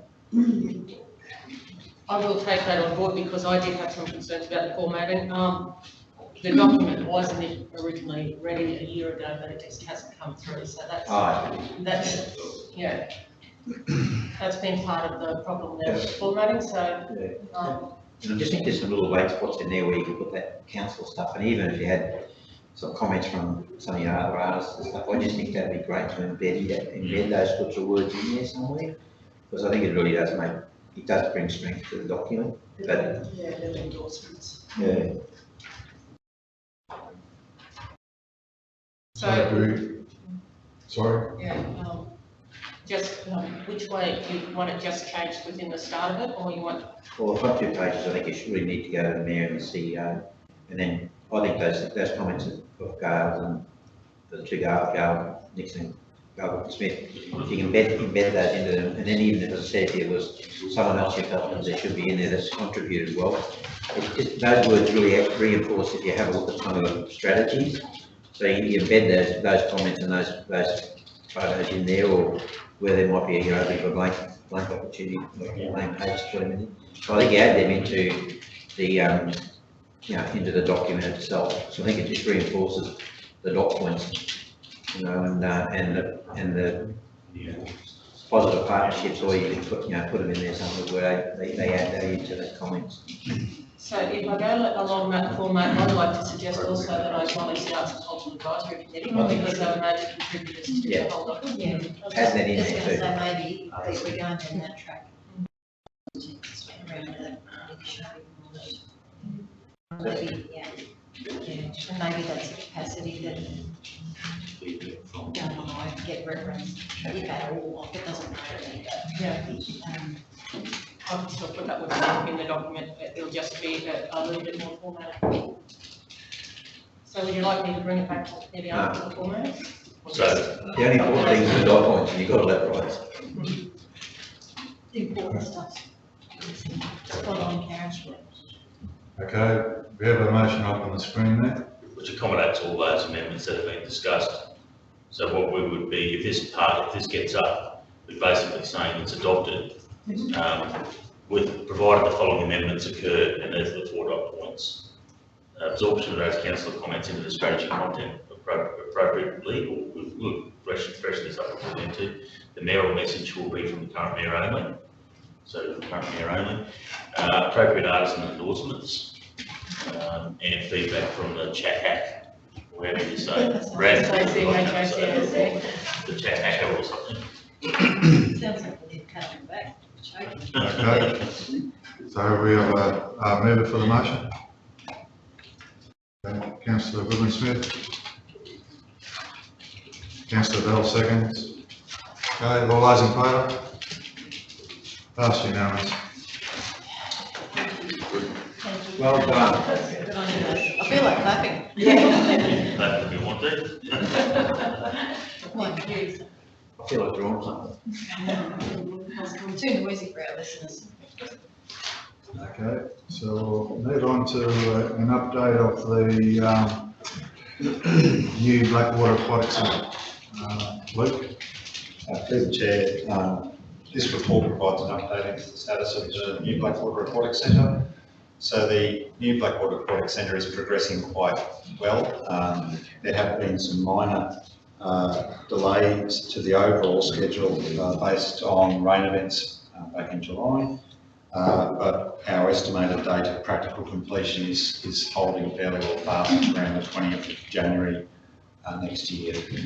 So the summary report identifies the next major milestones, and those are things like some external concreting and the pool lining installation, and entrance and amenities buildings fit outs. So those works will occur in coming months. And our other major part of work, I suppose, associated with this project is financial acquittals to ensure that we acquit all of the $6.25 million of federal grant funding allocated to the project.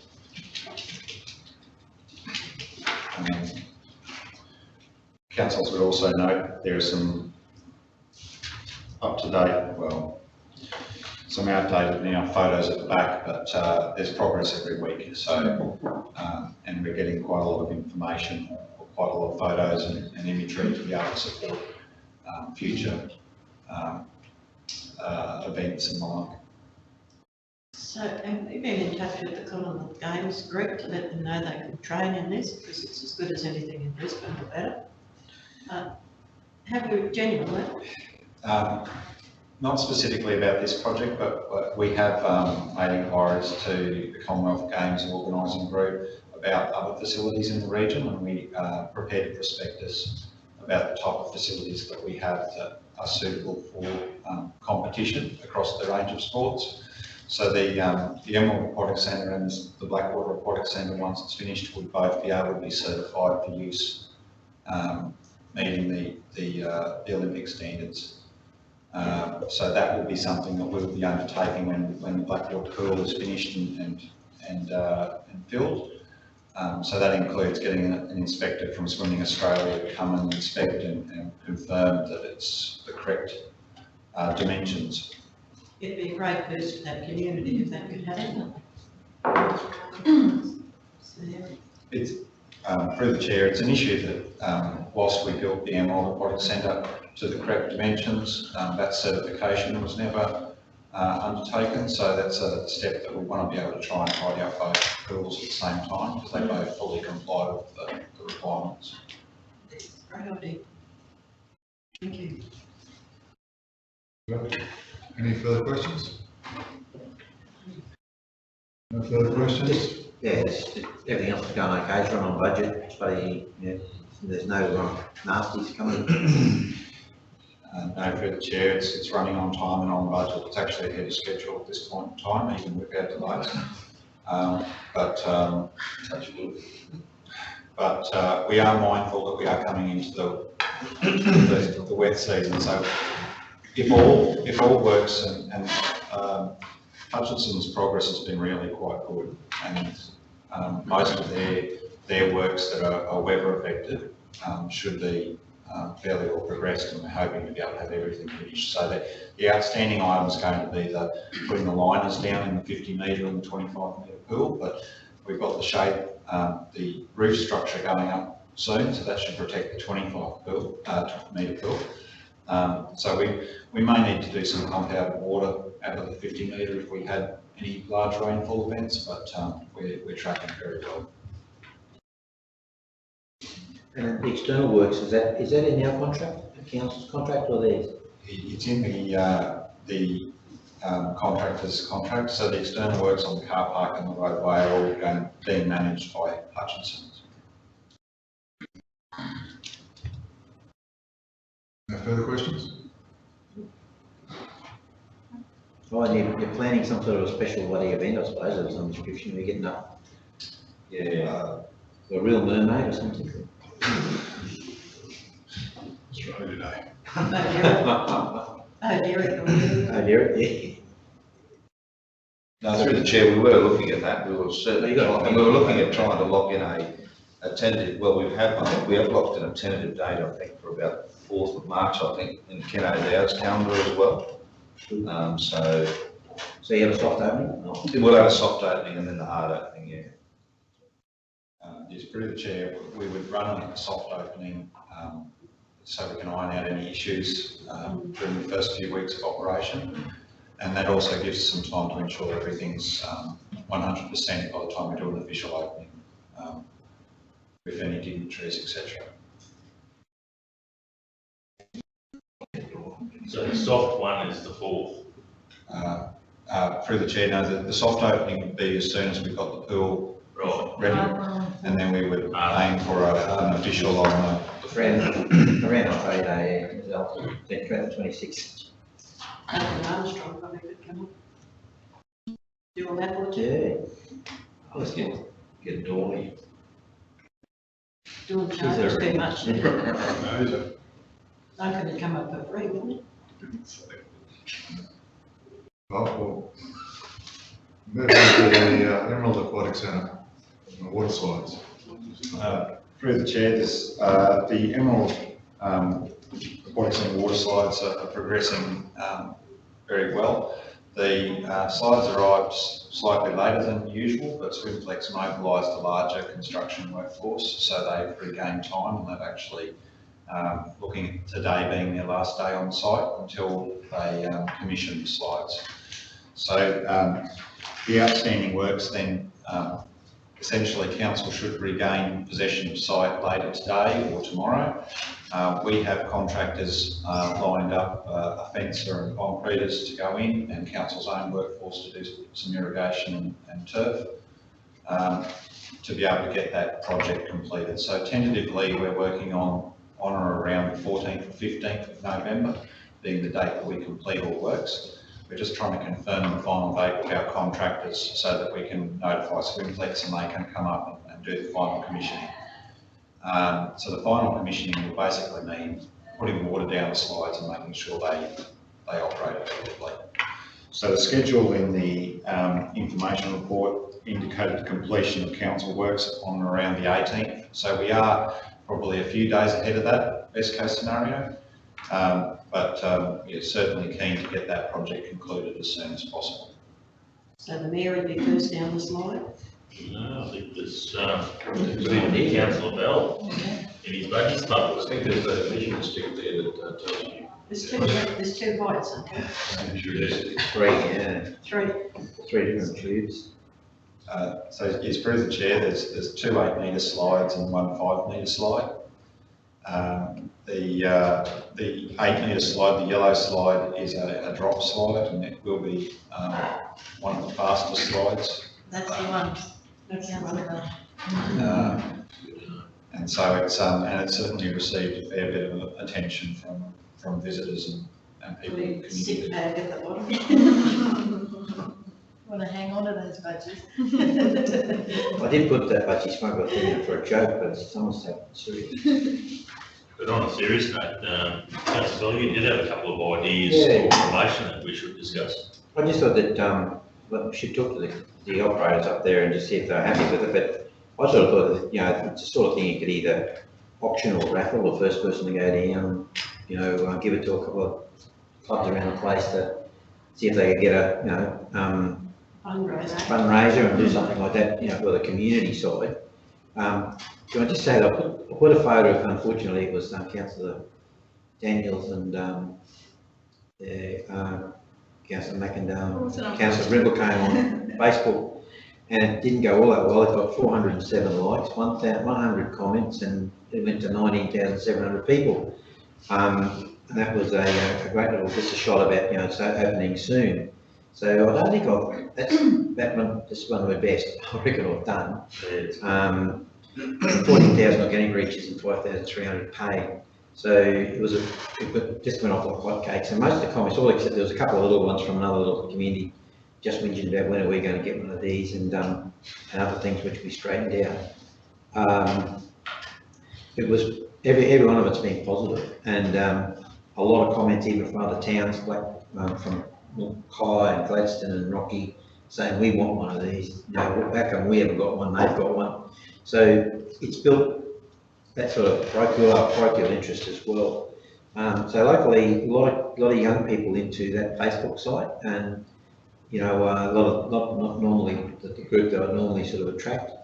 But I just felt that it's probably something you could generate that first day, a fair bit of activity for a couple of community groups. So yeah, I don't think, as I said, I don't think I'd you know, seen a Facebook page go off as quickly as much as it did. All those comments came in over 3 or 4 days.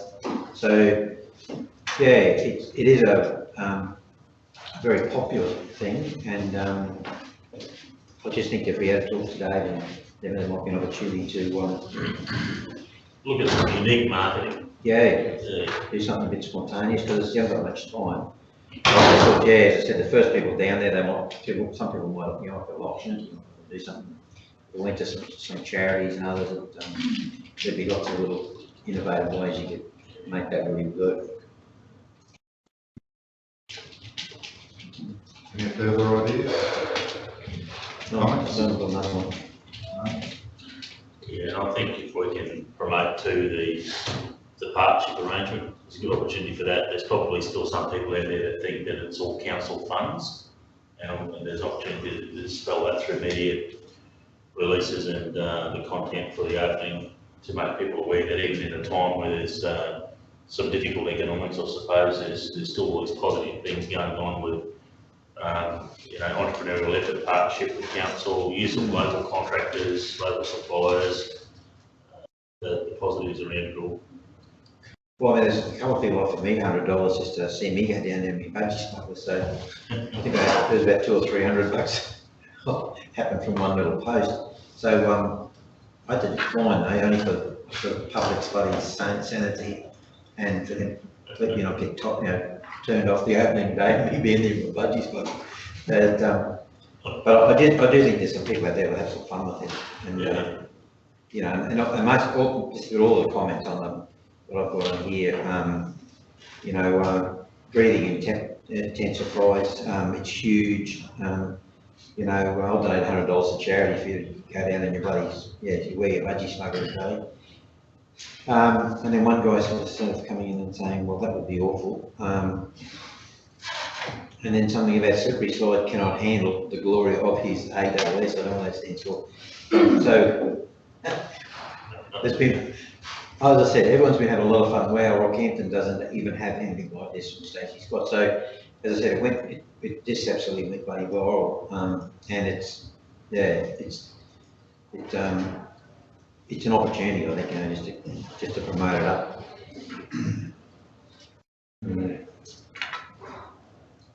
Okay, we'll move on to the Sapphire Gemfields Interpretive Trail. So Luke? Hard act to follow, Mr. Chairman, but Yes. Through the chair, the Sapphire Gemfields Interpretive Trail project has started to move now. We've engaged a project manager or project officer, Sonia Comiskey and Pine Tree Projects, to move that project forward.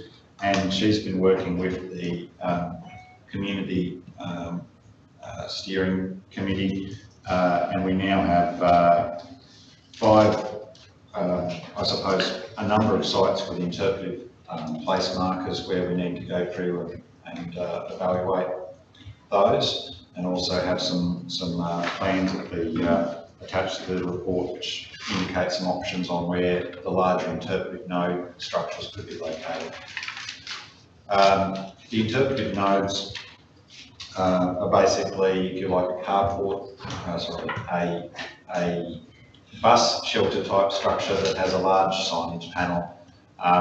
It is covered signage because we're finding that a lot of the previous installations of signage at the Gemfields that were done for Dig Tropics are not surviving the elements particularly well, whereas everything that's been put into undercover has survived very well. So there's 5 locations there. Those are located at one in each township, so Anarchy, Rubyvale, Sapphire and Willows. And we have a 5th node location which will be co-located with the large interpretive sign. The community steering group has also looked at some options around that large signature arc feature, and we're currently doing some more investigation in that space. The group has also, at its last meeting on the 6th of October, gone through and identified a large number of smaller locations, and those are basically the small interpretive place markers. So I think they've got somewhere between 50 and 100 sites, and we just need to go through and ensure that we have enough information to tell the story about each of the sites that's been nominated. And the ideal is that we have originally the plan was to have an even representation of those sites across each of the 4 communities, but it's now obvious that we're not going to have like 7 in each location. We'll probably have a few more in some locations than others, because some points such as the Willows and Anarchy probably haven't got the same number of sites as Sapphire and Rubyvale. So that project is moving along fairly well. There are a few minor issues we're coming against just in relation to designs for that project, and some works we're undertaking with Department of Transport and Main Roads just around access to their road corridors to put some of these signage installations in. So that's everything at this point in time for that project. Was it always the intention of the project to appoint a manager? We had a budget set aside for a project officer or manager. The reason why we've moved down the lines of engaging someone 13 is simply around capacity. I don't have the capacity to manage this project, the water slides and other things at the same time. And in other circumstances, we would have seen if one of our staff could have managed it, but we've been down the coordinator of assets and facilities, so we went down the track of engaging a project officer through a competitive quote process earlier this year to try and ensure that we can deliver it on the funding timeframe. So it has been factored into the total project cost? Yes. Of the project? Through the chair, just at this point, I just want to say from the floor or the ground or the community from the Gemfields, they're absolutely excited with what's happening, the contribution that's been made by council and the commitment that's been made by council. And they can see some really good stuff coming from this. And those that are on the committee out there with this project are very excited and can see some major benefits coming to the community. And they just wanted to, I'll take it on board that they wanted to say thank you, not only to you, Luke, for the work that you're doing, but to the greater council as well.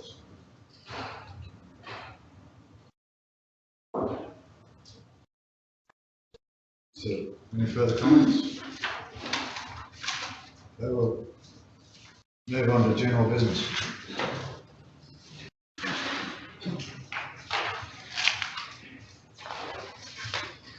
Any general business? Oh, Gail? Yeah, well, I was going to thank council for allowing me to go down yesterday to the SES. But I think I might hold that over to the next meeting, for the general meeting, because it's for the general public rather than just in this committee meeting. But I think that it's the first time that really Queensland recognition has ever come to this area, and it is a great story. So I'll hold that over. Another thing I spoke to Jack Dempsey yesterday, and I don't know, did he mention it to you, Scott, or Kerry, while at the conference, that he would like to bring his council up to just see how we operate and get a few ideas and exchange ideas on just the operation of council. He just would like to kind of have that exchange of ideas and that sometime in the future, which was something that we've been talking about as well. So he just suggested that, maybe we start to kind of negotiate some kind of exchange of ideas and visitations, and that he'd like to bring his council up here to visit us. So anyway, I'll just throw that on the table for so you might follow up on please, Scott. We do that. I did see Councillor Dempsey at the LGAQ conference, but I never got a chance to catch up with him. So. There you go. No, I just happened to sit beside yesterday and we were saying that so he just thought it might be a good idea for exchange of ideas and what have you. So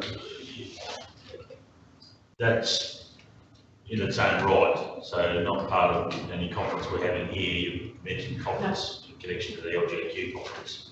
Yeah. Okay, so he'd basically like to come up here with a number of his councillors. Yeah, just to like sitting on a meeting and see how we operate and things like that, just an exchange of ideas and views. I mean, something that we were talking about only just recently. So he just said that I think there's a lot of new councillors and he'd just like to see how other councils operate just on a day-to-day basis.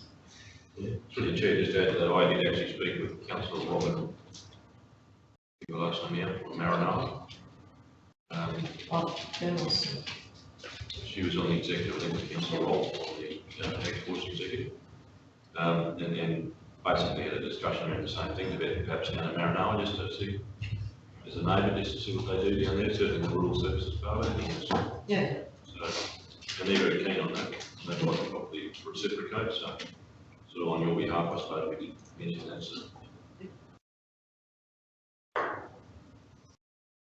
So that's all I have, thanks. Yeah. Any other general business? Just in regards to a couple of things, I don't know how we can coordinate this through all the other committees as well, but the way in which council meetings and committee meetings are spread at the moment is it's sort of we have this every week. There's something, this and that on and everything else, and I'm just trying to see if this, as we do the continued, I suppose, setting of meetings for next year, is that we try and pick 2 weeks that we sort of really concentrate on council business stuff, whether it's the 1st and 3rd or the 2nd and 4th, or who cares, but at the moment there seems to be this equally spread, and I understand today has changed because of LGAQ technical stuff, well, conference last week, but is there a chance of us, just having a look at coordinating it through all the other committees as well, just sort of a calendar for next year and trying to get that, so we probably got 2 weeks clear where you can do all your other stuff in the council, so it's the first and fourth, third, or the second and fourth. I don't know how we can do that this time. We do need to. I don't know, the councils are fine, and it gets convoluted all over the place. Yeah, we do need to do that. I don't know how you, I mean, I just think officers need a couple of 3 weeks to do this stuff too.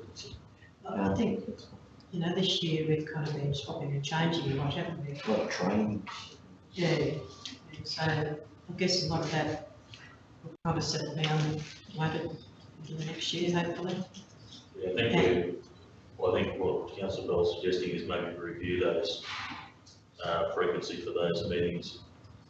Mr. Chair, I think I echo Councillor Bell's sentiments. I mean, we, having adopted, I guess, the standing committee structure, I mean, it seemed to, certainly in an election year, it's been very problematic, certainly the second half of the year.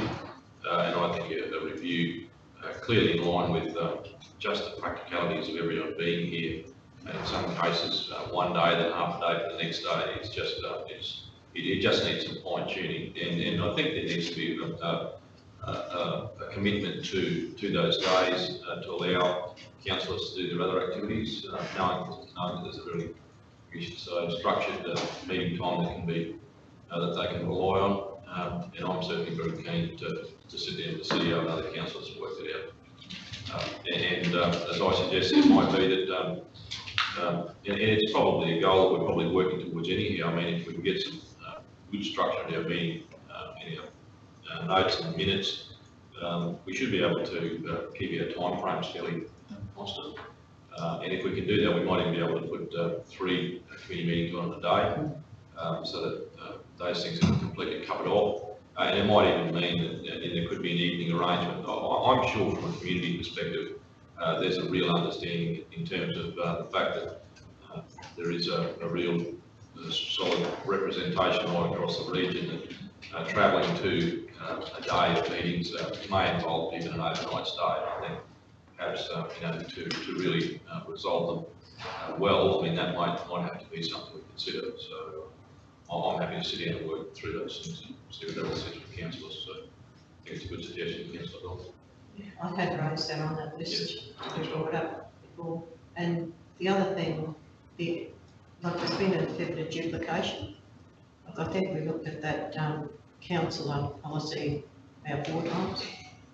I think that remuneration, yeah. Yeah, I just think that that's a bit over. So that duplication surely doesn't need to be done. But committee that's been through it and signed off on it should be the end of it. Because that's one of the things with the committees, is that they have power to actually move motions, and I think that was your idea behind doing that, was to save the duplication, but that hasn't happened. So I don't know. And also, like, do you combine a couple of those committees? Do you just have them following each other on one day and just have a committee day? Or I don't know, it's a bit piecemeal and all over the place at the moment, and a bit frustrating, I think, from my point of view, that it just seems to be kind of doubling backwards and forwards, and but really we need to be moving forward rather than seem to be just stagnating a bit in some occasions. Yeah, I think through the chair, in response to that, the key is for us to look at it. It's not perfect. It does need some tweaks and adjustments. The philosophy behind the 3 committees, the standing committees, was to apportion the responsibilities of councillors as per legislation in those 3 different groupings, and also do away with the formality of a lot of the smaller committees. We've seen fit to revisit that, and we've recreated a lot of those smaller committees, which now report back into a respective standing committee. So there's duplication there in that sense. But the positive is that autonomy exists for those committees to make decisions. I think the challenge for us that's been raised a number of times by councillors, specifically the Mayor, is to employ more strategic thinking to our strategy processes, and having that clear line of sight rather than dealing with matters on a piecemeal basis. Actually thinking in things like budget processes and waste management strategy, asset management, compliance, all those bigger issues that we always have peppered on our agendas, getting away from bang on the mouse with reactivity and planning those timeframes out so we know how we're tackling these issues, which committee meeting, which strategy session, how often it will happen. We'll always remain dynamic enough to react to something that needs to be reacted to, but at the moment we're doing that all the time, and that's not good business, and it's keeping us unnecessarily busy, and that's what we need to stop. But I think by tweaking these committees, we can make them work a whole lot more effectively. And there's a commitment there from the Mayor to want to be involved in that process. There's a call for it from this committee for it to be done, so let's make it happen and make some adjustments. Part of that will be looking at the cycles and the calendar for 2017. It's not broken, it just needs some adjustments to make it work. I agree. And I think the timing's right, through the chair. Yes. I think just have it so that next year's a fresh start and then bring another year. And just a second one to the chair, is that at the LGQ conference, I had a chance to catch up with the Queensland Rugby League guys, and they can know as well. They had a stand there, but talked a little bit about their how they were trying to engage and put into council's infrastructure, community infrastructure spend, and not only on behalf of the league, but other sports and recreation groups as well. I did indicate that we were in the middle of a fairly big review at the moment of our strategy and where we're going forward.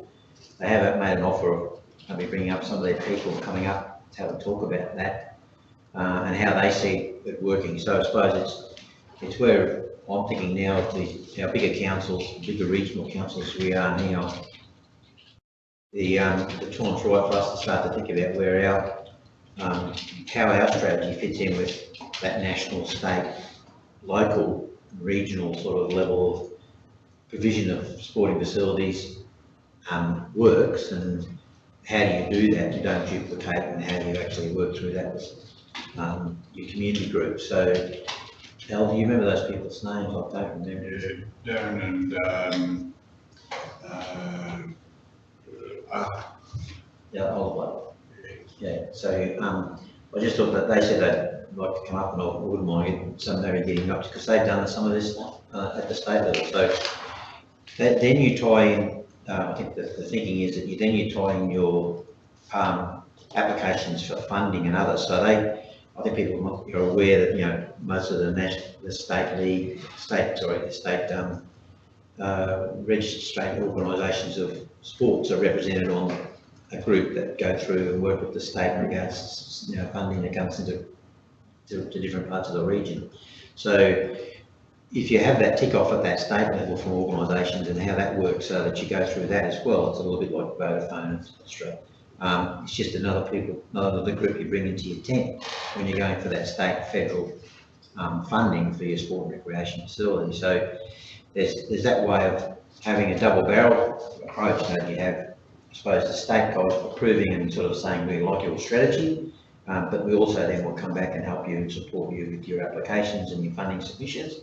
And we do that. So we have these friends at court all the way through, as opposed to, as they've said, lots of cases now they see where councils go off and do some things, and then all of a sudden it doesn't narrow you in the fit with either at the state or national level, and then all of a sudden people want to be at state or national level. We've already got some good national level facilities. I mean, Capella is something we continue to sing the praises of. It's a great facility, probably one of the best in the country, and there's those sorts of things that are already there. So we should be able to promote those and make those more appreciative of that and the opportunities there. So it's just about how you fiddle that together. So I think now Mark's doing a really good job with Luke and others putting that stuff together. It's probably would be timely for us to have a little review of that. I know you've been trying to get us all around the table to get that stuff thought through. Yeah, I know. They also mentioned the fact that, obviously there's a lot of development in the NRL, and that by creating these partnerships, it'll bring online the ability for funding from sporting bodies themselves, and they're right in line with that, especially with these the increase in female side of things. So they're keen as mustard to get here and help us any way they can. So it'll be, I think it's only be a matter of weeks and we'd have that level playing field once Mark gets that sorted. Okay. I don't know, Chief, what you think about that, but as Councillor McIntyre just said, that people at the NRL now are getting their some millions or millions or whatever for the media, from their media, and that some of that's coming, their media commitments, and that's getting strolled down now to at the state levels, and then it's getting down to the regional levels, and there is some partnership funding again from them as well. But they said, everything's got to line up, and so if we use them as a template, I'm sure, look at the netball that courts in Emerald, or you look at some of the other facilities around the place. We have got some state level stuff, schools we just talked about this morning. It just goes on. We're at that state level, but we just need to be able to say that this all fits into that level or criteria, or even national. And when opportunities like Commonwealth Games or something else, other games come up, so we can fit into all that, and we can promote ourselves into the national bodies for for different championships, etc. So. Just through the chair, that was discussed at our level playing field meeting that we have had, and Courtney Wheeler, the Sport and Rec Development Officer, she mentioned that as well to try and get into some of her contacts. She put together a PowerPoint presentation about working with some of these peak bodies as well, and funding groups to try and come back to the council, get them here to talk to the group as well, so we're not reinventing the wheel. Your comments are pretty timely actually, Councillor, because we were talking about, because there's a number of other councils that have gone through this process as well, and reviewing their use of sport and recreational type facilities and obligations and all that, and to also tap into the wider market for, state, events, state events, national events and all that too. And one that comes to mind is the Card Club, because they're looking for a national event here again next year as well. So, I've certainly made some notes here from what you've mentioned, and we can certainly pursue that, because that's certainly the direction that we wanted to take. The level playing field is basically trying to get a bit more of an understanding about the services and the costs involved with supporting sport and recreation. This I think will certainly work a lot more into our livability space we were looking at as a review of our open space and rec plan as well. So I think we'll certainly use those contacts that you've made. Okay, we have one closed session agenda item to go through. I'm sorry. No more further general business.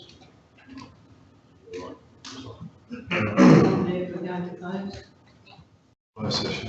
Nixon. Second, Councillor Goodwin-Smith. All those in favour? Passed.